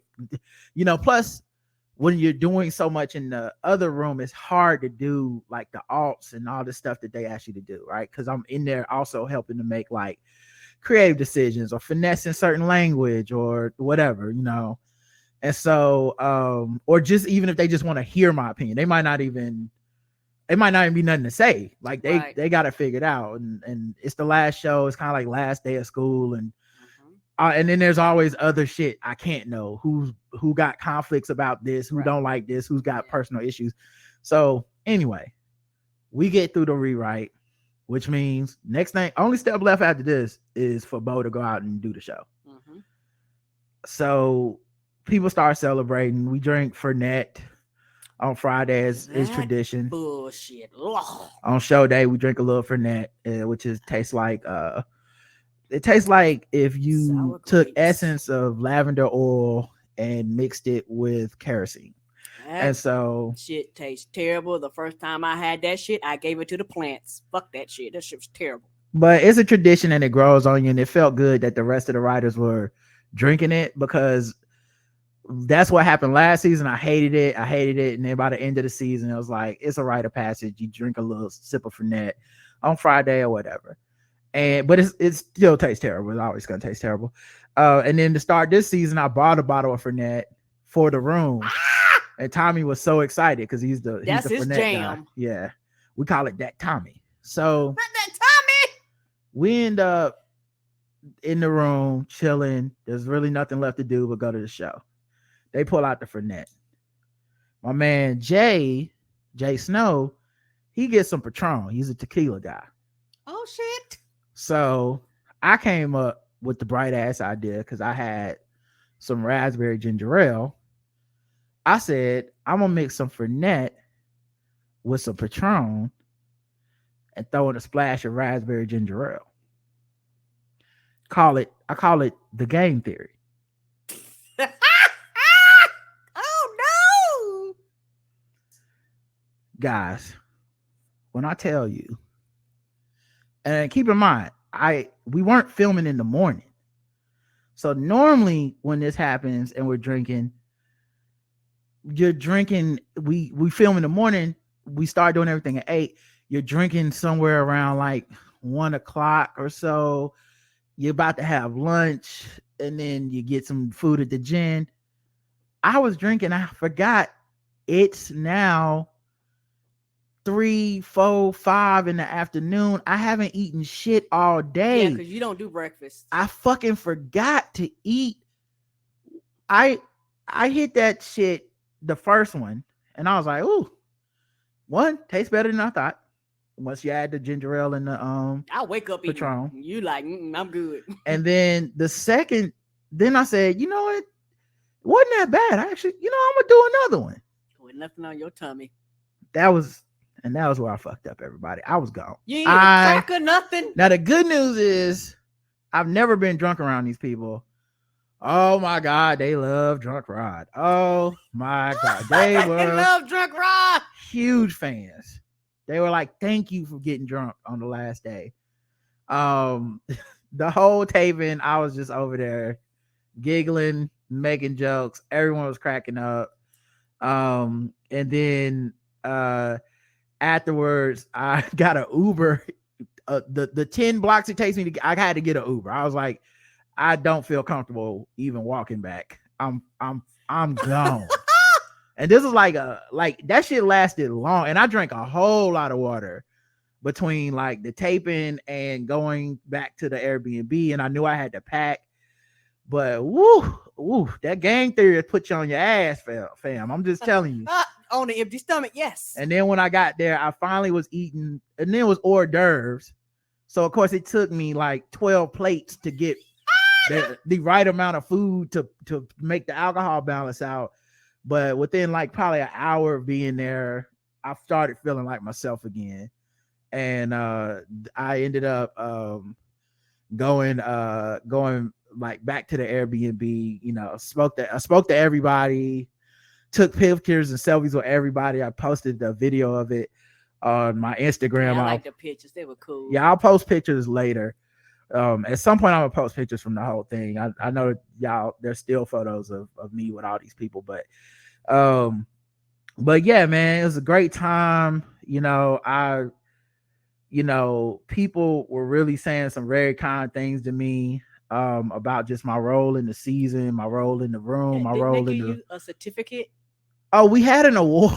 This is different. Okay. We had an award show put on by the SGA, the Student Government Association of Game Theory, Not the Student Government Association. which That's is like hilarious. the younger people.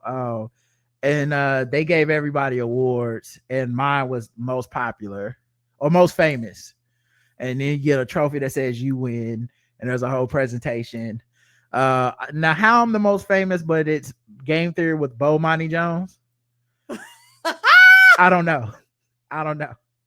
I guess technically he wasn't there at award day, so maybe that was it. Maybe they had to bypass him. James, also stand-up comedian, tons of followers on Instagram. Same thing for Sydney Castillo. Like, I guess with you, Rod, they would say most famous because they're like literally everybody from all the departments know you. You got people giving you pins and shit going. I did hear that I came in second for like they had the People's Choice Awards. I almost got Person of the Year. I came in second to Thomas, who is the man who runs the office, like go getter stuff and all that. Like you need a problem, he'll fix it no matter what it is. So I lost to Thomas, but honestly, it's like if I gotta lose to anybody, losing to Thomas can't hurt my feelings. Right. Great guy. But yeah, so anyway, my point being like people were saying super kind things. I got to like talk to Bo. Yeah, they really love you. Every time I go there, everybody talks about how much they love you. Yeah, I talked to Stu, James, Sid, Jay, like, and like some people said some, really, really just heartwarming shit, about just the way I handled myself, the things, the attitude I brought to it, and the importance of the things I said and did. Like Stu was like, man, you should be really proud of what you did this season. Now Stu's worked at the Daily Show and all this stuff. I like that. He was like, man, a lot of this stuff is your voice on this show. Like a lot of these ideas and stuff is stuff you pitched and ideas you got through. And he was, like that shit just don't happen for everybody. And so I was like, I do appreciate it. Bo was like, man, we could not have done this show without you. He's like, this, like the way you like handled your shit, the way that you like understood the show, what it's trying to be, what I'm trying to do, literally it would not have worked without you. James said really kind stuff about, because I think this year James discovered that I'm actually like talented. I think last year, just because there's a lot going on, the room is kind of like it's less organized. Everybody trying to get to know each other. Yeah. And I'm sure, like to some extent, a lot of people think, and I don't blame them, but a lot of people probably think, oh, that's just Bo's boy, and he just like hooked him up with a job. Nah, you went through the process. Not just that, but like it's like this thing Bo said about Stu, where he's like, Stu said quietly, I'm the most confident man or something like that. And I said to Bo, he probably doesn't even remember that. I was like, yeah, actually quietly, I'm probably the most confident person like because like there's not been a thing that I didn't think I could do, and I still look at this job this way, and I know is not it's not trying to be disrespectful to anybody else. If this is your dream and your vision, chase it. I hope you get it. But this not my dream. Right. This is literally a thing I'm only doing for this dude. I haven't even implored or looked into making it a career. Now, I don't mean that I wouldn't. Right. But I'm not active. Like my goal isn't to actively be like, and now I'm gonna go write for the Colbert Show. Like I really love doing this for Bo. I wouldn't have went to New York for somebody else. Nah. A lot of these rooms are remote now. You don't have to be there. Sam B, all these people doing their shit remote. I think I think I could make it in most of these rooms as long as it's not abusive. Like I don't think I have the temperament for a lot of these art people. They have the temperament to deal with abuse or be abusive. That's the one place I really don't think I got. So like I don't. I've worked in corporate America. I don't. Yeah, I just don't think I got it in me. Maybe I would find out I did. I don't even want to know I have that in me. Right.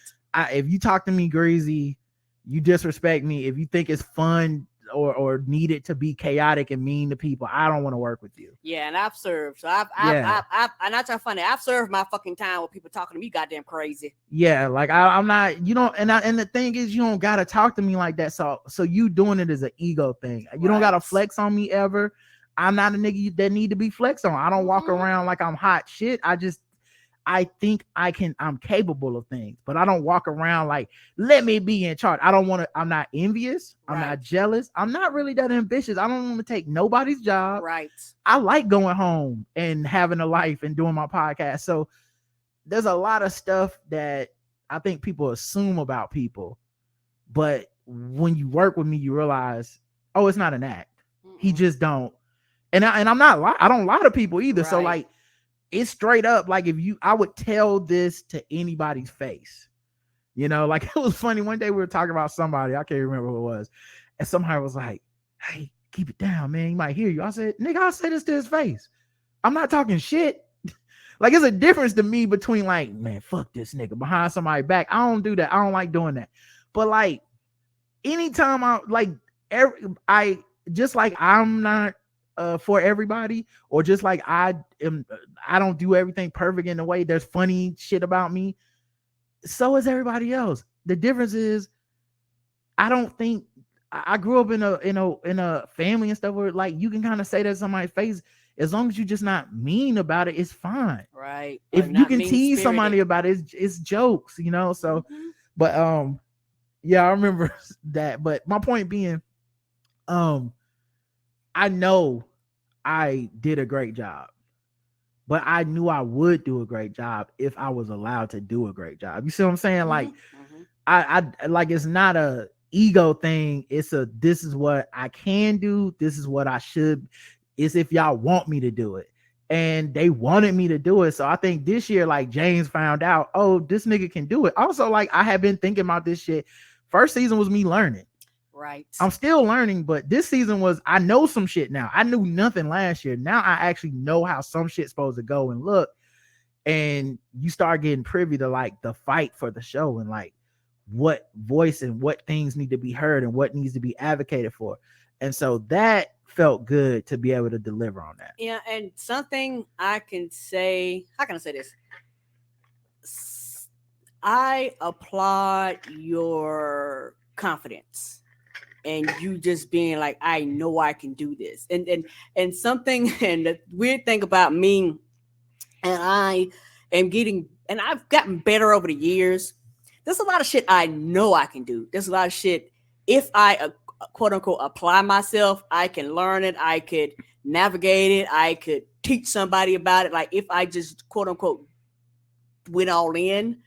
It's like a lot of times, like a lot of people, and it's not even imposter syndrome, I guess some of it, where I feel like sometimes I'll shrink myself trying to figure it out versus just going, okay, I know this. Because the thing is, I don't want to say I won't be too confident, but it's like, no, Karen, you can do this. I know, you can do this.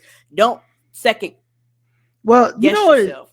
What? I can't speak for you, but I'll just know my personal experience. I've never really failed at anything, but part of the reason I've never really failed at anything is because I haven't always tried to go beyond what I can do. True. And so the confidence like I've never had a job interview I didn't get the job.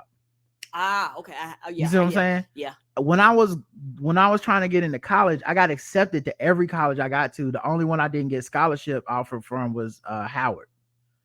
So, but at the same time, I only wanted to really go to HBCU. I probably could have got in some. I knew I could get in some PWIs, and I would have got the the blackness scholarship type situation, but I didn't want to go to one.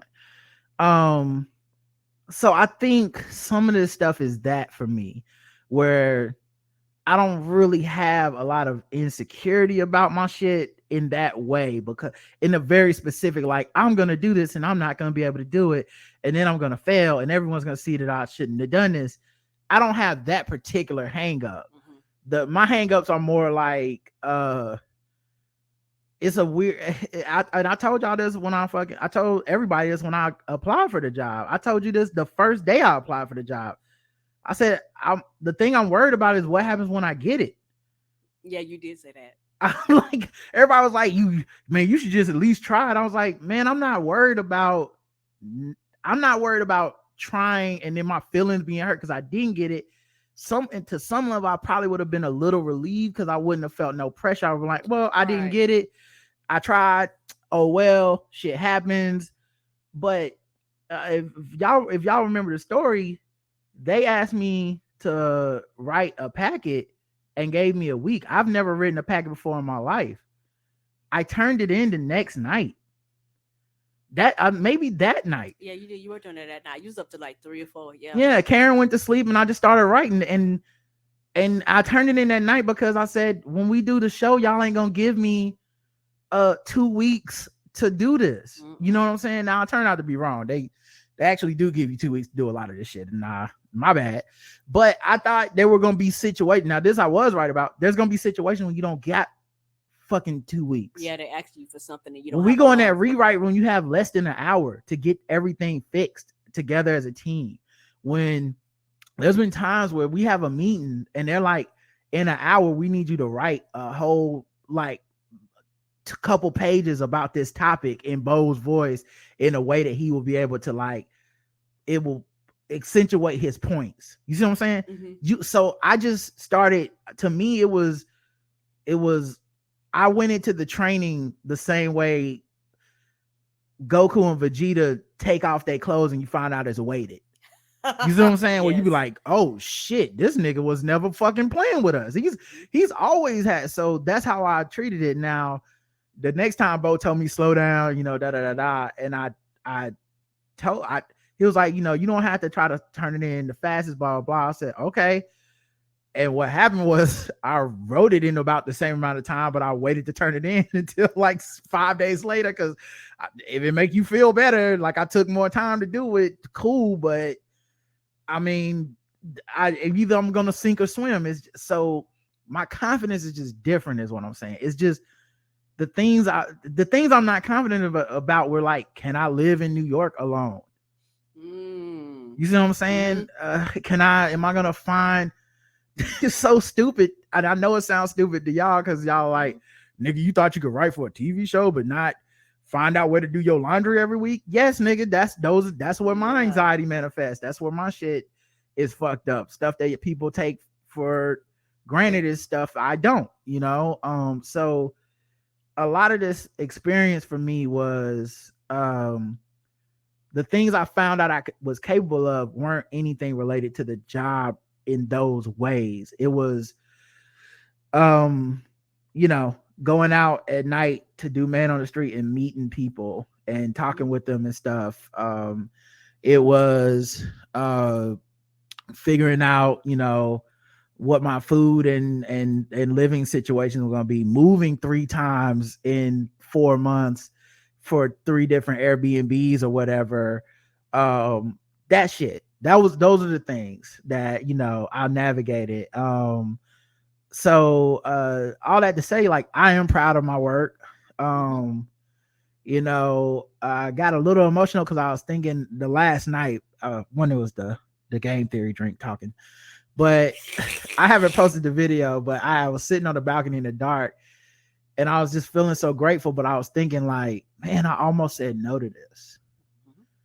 And the only reason I didn't say no is more about for Bo, for Karen, for my parents, for my niece, for all the people that were like, you should take this opportunity. Mm-hmm. Yeah, I was like, let's go, let's do it. This is a rare thing. This is not a guarantee for anybody. And my number one thing was really still to this day, I wouldn't have felt right knowing I could probably do what Bo needed and would be one of the only people not really in it for themselves that was dedicated to making sure he shined as hard as he needed to shine to put his best foot forward, because there's so much shit you can't control. But what you can control is putting out the best product you can. And to know that, like, if he would have just been there and it's just a job for everybody else, it's kind of like you still by yourself. Now I know he had James, so it wouldn't have been like that. James is the homie, and but like to somebody that's just like, bro, I'm not trying to make like a career off of this. Right. I'm not trying to make a name off of this. I'm trying to make Game Theory with Bomani Jones the most popping and the most Bomani of all the shit that you could do. And so that was the main reason I went. The main reason I went back season 2. You know, but we'll see what happens after this. I hope we get renewed, but I don't know, to be honest. If we get renewed, I'd like to be able to work out some sort of remote or hybrid situation, possibly, you know, just depending on how things work. There's contract shit too. Like I could come up more frequently. Yeah, it could be a lot of different things that could work out with this, but yeah, man, it's the main thing is I am proud of the work I did and I'm proud of the show we put out. And that made it all worth it. And so yeah, man, I'm, you know, and I'm thankful, you know, to be honest, I'm thankful, but like I'm also grateful to be back home too. Like I did miss home. I miss all the shit that people think is boring here. I miss those routines. Those are the things that anchor me.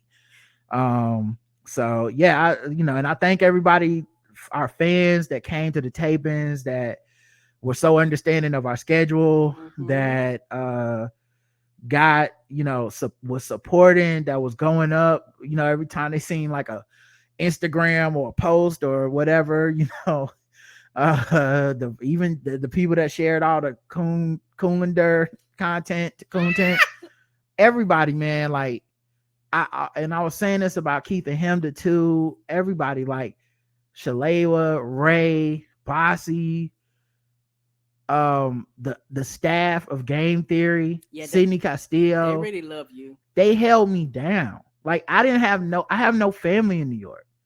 You know what I'm saying? Like this is not, but I had a network that held me down, that if I have really needed anything, they would have been there with it. Oh yeah, you're talking about Eljo. There's a lot of people that was like, yeah. Because I remember when you was up there, a lot of people didn't realize that, you know, when you're talking about Christmas, this Christmas was literally your first Christmas not at home. Yeah, and people was inviting me. I was fine. It was brick outside, dead ass, son.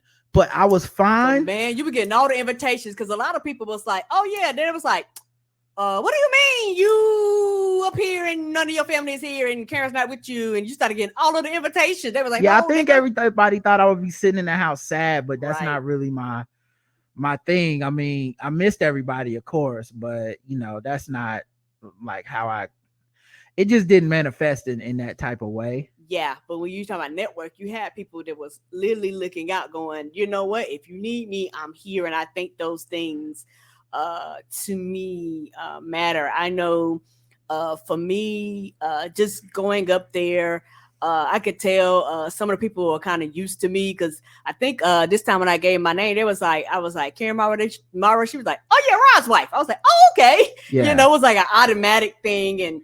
You know, even when I did like the COVID test and all that stuff, they was like, yeah, we love Rod. You know, while I was taking the COVID test and all this type of stuff. And, you know, everybody talked about how much, you know. I mean, listen, the truth of the matter is, if you don't fuck with me, if you ever meet somebody that really got some foul shit to say about me, anybody that tells you like I get down on some bullshit, run. Ain't that the truth? Run. I'm not saying this in no narcissistic way. I'm not saying this in no way where it's like I'm trying to control y'all, keep y'all from like finding out my secrets and shit. No, I'm telling y'all straight up. People that don't like me are 100% whack. If they don't fuck with me, you're in the presence of a whack motherfucker. Nobody don't like me. People that don't like me are genuinely bad fucking people. Period.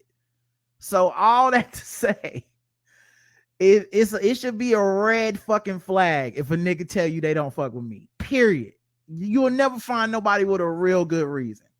It's just gonna be some shit they either lying about or some shit that they are like they got a complex, but it's supposed to be my problem. You see what I'm saying? Right. For the most part, I don't fuck with no money. I stay my ass in the crib. My business. I don't talk about people's bodies. I don't flirt. I don't like. All I do is have fun. I don't pick on people. I don't bully nobody. All I want to do is have a good fucking time. And the only people that I know that I can think of that don't fuck with me, they don't like me because I know they a whack ass nigga. Right. And they know that it's not even like I'm out here just running around reveling in it. It's just they don't like the fact that I know and I don't lie. You know what I'm saying? Like I don't run out to tell people they whack, but if you ask me if they whack, I'll be like, nigga, that nigga they whack.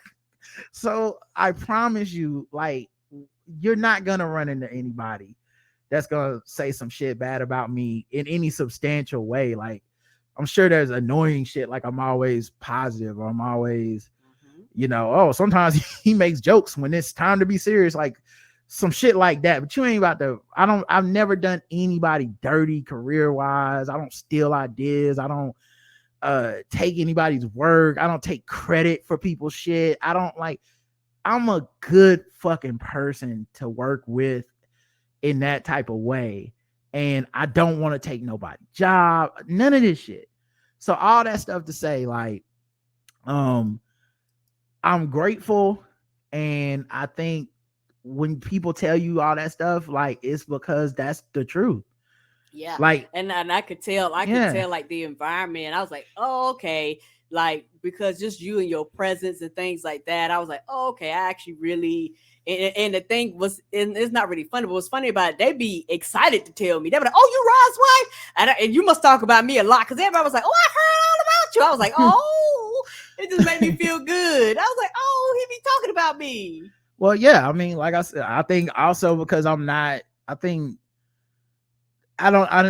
like it would be weird to not talk about my wife. Like, right. I know there's people that do that, but I don't know. Like, they got their own reasons. I'm not judging them. It's not my business. But yeah, I just mind my fucking business and do my goddamn job and try to make it a fun place and a fun environment to hang out with. I was honestly, the thing that probably made me the most proud was the last day in the office. Everybody was in our office toasting, drinking, and having fun. Right. Because I had the spot.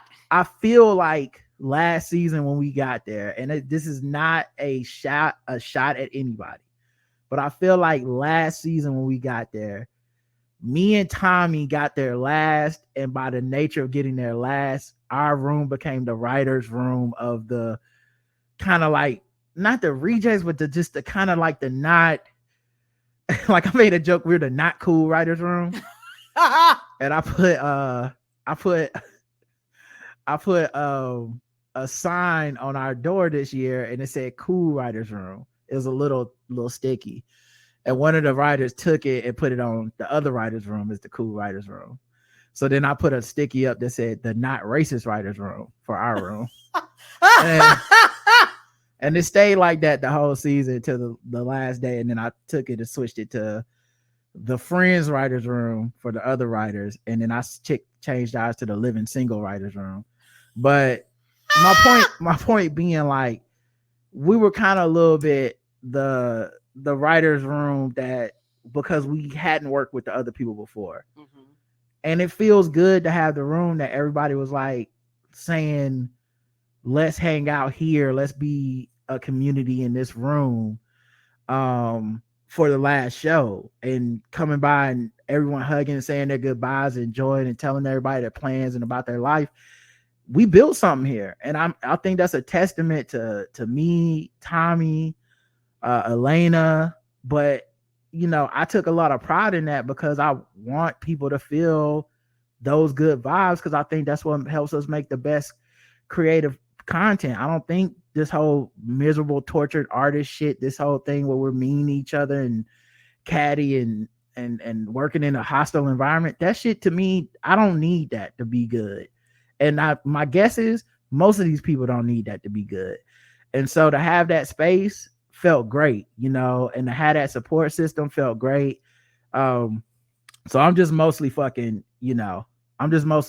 grateful for the situation. And I'm glad that you are grateful for the situation. And you know, and this is just me talking. I don't know if it's a place of insecurity, whatever, but it's one of the things where with you writing and evolving and growing, like I said, to an extent, I want to quote unquote challenge myself. Mhm. You know, that's why I told you I wanted to like take one of those comedy classes.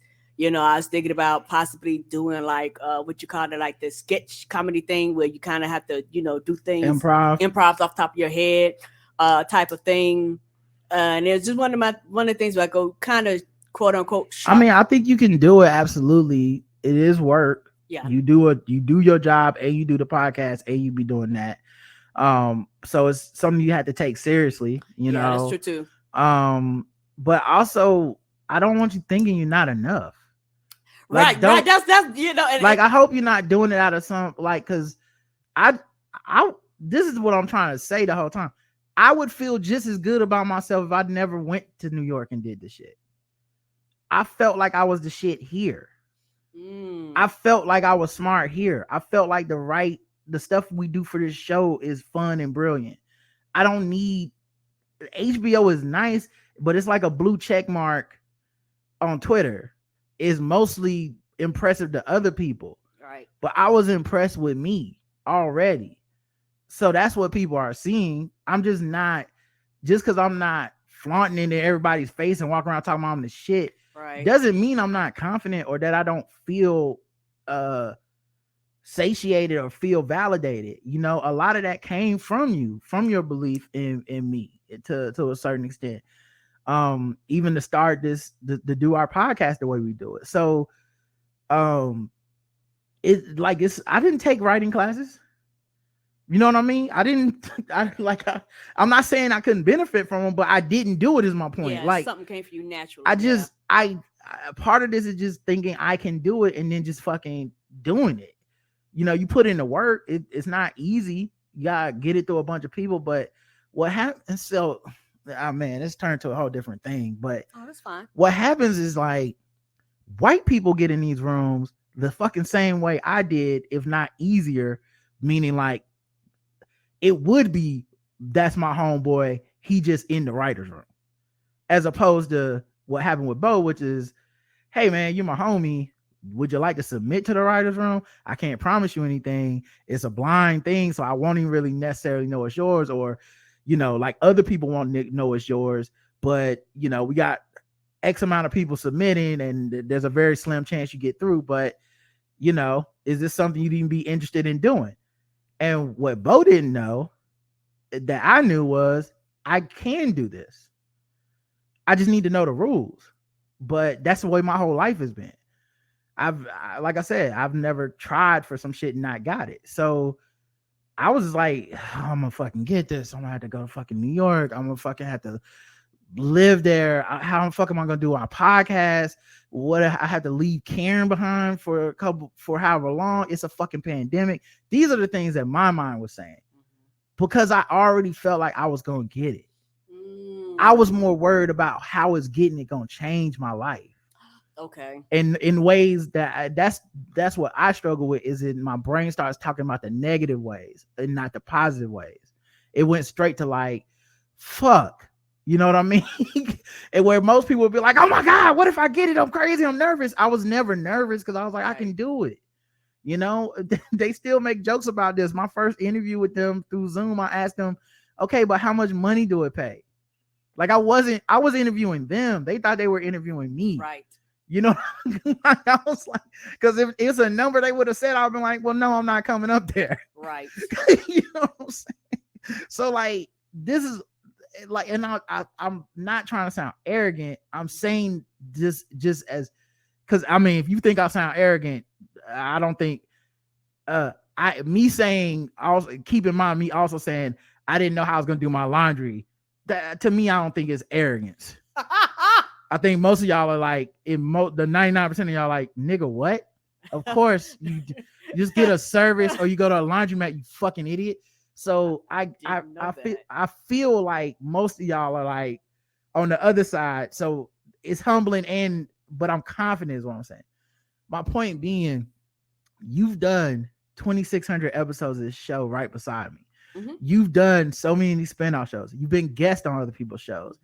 When people come out to the table in the game theory and meet me, they ask me about you. Oh. When people write in and they talk about how funny you are and funny moments, and when you're hosting last week on Keith and the Girl and it's fucking 3 hours long because you wrote all this shit and you got all these thoughts and things you want to say, you're funny. Now that doesn't mean you can't hone it, you can't improve it or better, but if you're doing it for some level of validation, meaning that, well, once I get this comedy class, I'm gonna feel like I can be a comedian, nigga, you're doing it.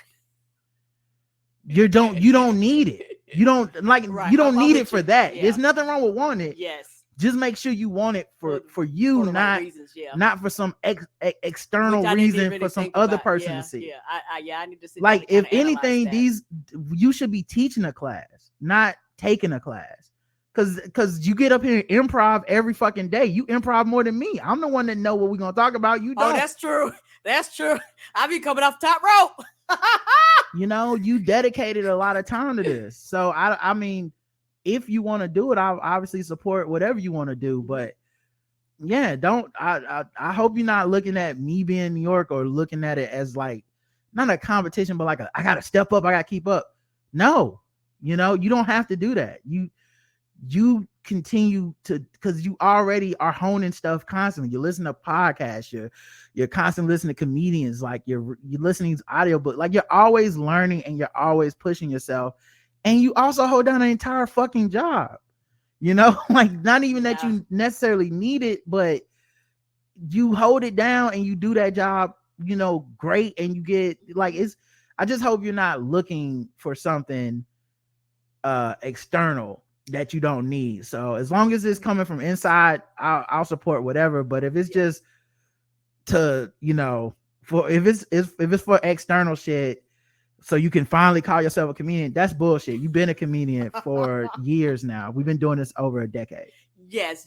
So it's one of those things where I'm going to sit down and analyze that, because I never asked myself why. I was like, all of a sudden I just kind of got this feeling like, okay, what can I do to improve? What can I do to get better? What can I do to hone my craft type of thing? And so I'm actually sit down with myself and kind of ask myself why. What? Yeah, because I think, not speaking for you, but right. I think seeing me in New York with comedians, with if it feels like he's in the industry now or some shit, and it's like that is not what is feeling for me. It is feeling like I want to go meet Shalewa Sharp. I adore her and have found her funny my whole since I've heard of her. And if I had a chance to go take a picture and talk to her for 10 minutes, then I'm fucking getting the Uber and I'm gonna do it. Yes, sir. That's what it felt like. But I think when you see it on the gram, when you see the video, it feels like, look at this man moving and shaking. He really stepped his game up. I didn't take none of the screenwriting classes, y'all. I didn't do it. I didn't do shit different. I just was me. And I think you can do the same thing. I don't think we could start our own shit that rather than worry about them, I think deep down, that's what all my quote unquote dreams end up looking like anyway, is more like us doing some shit, not me doing some shit for a check from somebody else that can decide my shit ain't hot and just get rid of us. Right. I look at us doing live shows, tours, that's something we talked about a while stuff ago. Like even filmed content, sketches, stuff. There's just stuff that we can do. I just don't I don't really need their validation. Agree. Yeah. We're definitely on the same page. Like, there has been things that I have been thinking about that I kind of want to dig into to get better clarification and figure out, how to do the things to make what we do even better. Like, I look at things that I go, oh, I see what you're doing. And I go, well, these are the steps that you take. Let me make my own quote unquote version of that. Not the same, not identical, because we're not the same, but my own version of that. Everything I'm learning is in service to what I can do for us and ourselves. Yeah. That's how I approach it. Agreed. Yeah. Okay. And that makes sense. I don't look at it like, oh, and then this is how I'm gonna get on the next show. I look at it like, oh, cool. I didn't know you could hire a camera crew and pitch a sketch and film it. Hey, this is the kind of money you need. These are the kind of people you need. I didn't know that until I did this show. I didn't know you could just reserve a fucking space and set up your own museum. I didn't know that. Now you need a budget, you need a bunch of shit, but you can do it is my point. Mm-hmm. You know, it might not look the same, you know, hiring an actor for and paying them scale to do a couple lines you can just do that. Didn't know. So that's the kind of shit that I look at, but yeah, my dream is not like to join the limelight of LA. So I think no matter, that's other people's dreams, and then they see it and then put that on to me. Right. But you know me better than that. So, you know, that you don't need to put that on me. And obviously you don't need to put that on yourself. No, it's not that I'm putting that on quote unquote you. I think a lot of it is more in my own mind. No, but when you say you need to like step up or something, yes, you are to me saying some version of like if the impetus is looking at me, then to me you're putting something on me that I don't have on myself. No. And in my mind, when I say step up, I'm saying as far as sharpening my own personal toolkit. I know, but why? Okay, you see what I'm saying? Okay. Yeah, like if it's, man, you in New York doing this, or you know, I see you doing such and such, or it makes me want to take a class or some shit, like to be a comedian finally. It's like, no, because I don't you doing it. Be right. And the thing is, I you know, because I respect stand-up, so I was like, no, I'm not a stand-up comedian. But there's different types of comedians. You don't have to be a stand-up comedian to be a comedian. You've been a comedian the whole fucking time. That's true too. That's true too. I never really looked at it like that. I guess that's my role. I'm a sit-down comedian. So, you know, it's there's nothing wrong with one to improve though, for right. any of this. You can also take classes online. There's master classes. There's a bunch of options. You don't even have to leave the room to do these options. True. But I'm just saying, like really, where the feeling is coming from is what you need to examine. Not right. I need, yeah. I'm like I said, that's because the class ain't gonna give you that if that ain't really what you after. True. You know, so that's what I would caution you to think about. No problem. But yeah, and I didn't mean to feel like I was putting something upon you. No, I'm. This is not a judgment. It's not a repudiation. It's just, I think it's not just you too. I have friends that do this, you know, and it's just life. It's just we've been taught like there's certain shit you supposed to want. Right. And so they see me getting something that other people want and they think it's because I want it. And I'm saying it's not necessarily a want for me. It's not a dislike. I don't hate it or anything. I'm not having a bad time, but this is not what makes me feel validated in that way, getting this and being like, look at me, I'm on HBO, nigga, I did it. And I know that that's a lot of people's dreams, so they may take that personally, but I'm gonna tell you something. My life not about you, so you shouldn't take it personal at all, because your life not about me. Right. And it's why I don't get jealous or ambitious with other people, because that has nothing to do with me. Agreed. So my main takeaway being, it's about what you need internally. The main reasons I went up there were not to flex or floss or to build a resume. It was literally, I feel like this is my homeboy, and I've been told him if he ever did this, I would be there for him. Mm-hmm. And that's what the fuck I'm fitting to do, because I'm a man of my word. Right. And I would feel horrible. I really would have felt horrible if I turned on the TV and I had nothing to do with game theory and the shit wasn't good, or the shit felt like they whitewashed Bo, or it felt like, it wasn't really him. I would have said, man, I should have been there. I'll always regret. Yeah. This shit wasn't good. And I might have played a small part in it not being as good as it could. That's what I would have regretted. But yeah, the rest of this shit is just like, all right, you know what I mean? Yeah, I feel yes. And it's one of those things where like you talk about insecurity and stuff. It's just one of those things where I am a cheerleader. I have like a cheerleader spirit. And so I always cheer other people on about, doing their best and going out and doing these great things and being all these spectacular things. But when it comes to me, sometimes I could get, like I said, get into my own head, sometimes. So I was like, okay, I need to get out of my head and know that I am enough. I can do these things. I have accomplished a lot. There's nothing that we have done that hasn't been because of you too. There's nothing I've done that hasn't been because of you. So, I don't want you ever feeling any level of left out or inadequate or whatever. But at the same time, don't get it twisted. If you search your feelings and really feel like I want to take comedy classes, whether they be virtual or in person somewhere around here, 100%, whatever you need. Like, okay. It's not. I'm not trying to discourage you. No. Just saying, be sure. Yeah. Look at the foundation of where these feelings are coming from. Yeah. Because I never really questioned where they're coming from. Because who the fuck gonna tell you you're not a comedian? Suck my dick. You've been comedian in. Last time I looked at these checks, they was coming. They didn't say Rod checks. These checks had both our names on it. Both our names on that bank account, bitch. What's the episode of the Blackout Tips that don't got you on it? Show me the one. I'll wait. Ain't that the truth? So I don't if it's waiting on some other motherfucker to tell you that you're a comedian, fuck that.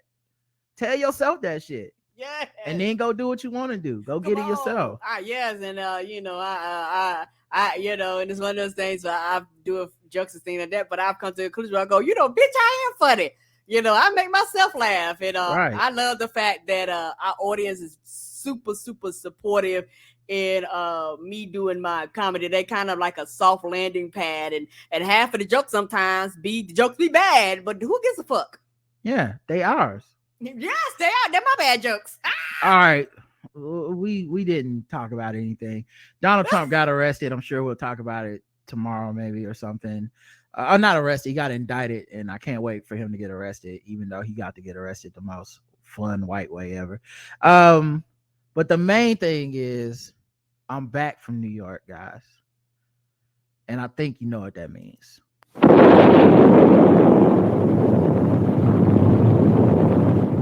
Be clear, podcasters. I'm back. And I'm going to be on your ass now. It's time for the podcast king to come back. We let you niggas get away with doing your little shows, and we wasn't on your neck. We wasn't giving you 5 days a week. We was intermittent. We was coming through every couple weeks, couple days a week. Now we back. I'm reading articles again, niggas. And you niggas gonna know who out here making funny jokes about comedy and pop culture and doing TV show reviews. The Walking Dead, oh yeah. I'm thinking we back on The Walking Dead. I'm thinking we back. We don't give a fuck that it's already over. I don't care that it's over. It's never over for us. It's never over. Y'all niggas been waiting. We gonna do that. You shit. Other podcast niggas, you just been out here thinking y'all dropping gems. Y'all not dropping gems. Y'all not really living that life. We on your ass, y'all. The Blackout Tips is back. Y'all just been out here they been out here listening to y'all. Y'all been just saying shit. Oh, look at me. I got an opinion. Well, bitch, I got more. And you about to get them all. Dead ass. Dead ass, son. All Dead right. ass, son. We back. We back. Dropping bombs and dropping gems on these niggas. We back. They said the podcast game is dead. I said I killed it, nigga. That's why. But now it's coming back to life. John Wick 4. We about to catch that many bodies in these podcast streets. I seen y'all sniping. I seen y'all talking. I seen y'all on your little Instagrams and your Twitter. Hey, have to go live with my podcast. Nigga, are you about to go dead with your podcast? Because we about to kill this shit. It's over. It's over for you comedy niggas and pop culture commentary niggas. It's over for you hoes. It's over for you political niggas. Yeah, we putting cases on everybody. We talking shit about all you motherfuckers. NPR, it's a wrap. This American life is just an African American life. Okay, the daily, nigga, the nightly. Cause we gonna be on your ass every night. When you wake up, we gonna still be there. Yeah, we gonna put our foot on your neck, nigga, and we ain't gonna get off of it. We about to tip the scales. The black guy will tip the scales. We back. We moving weight out here. Fish scale. Ah! All right, y'all. Until next time, I love you. I love you too. Mwah. Bye, everybody. Have a good night.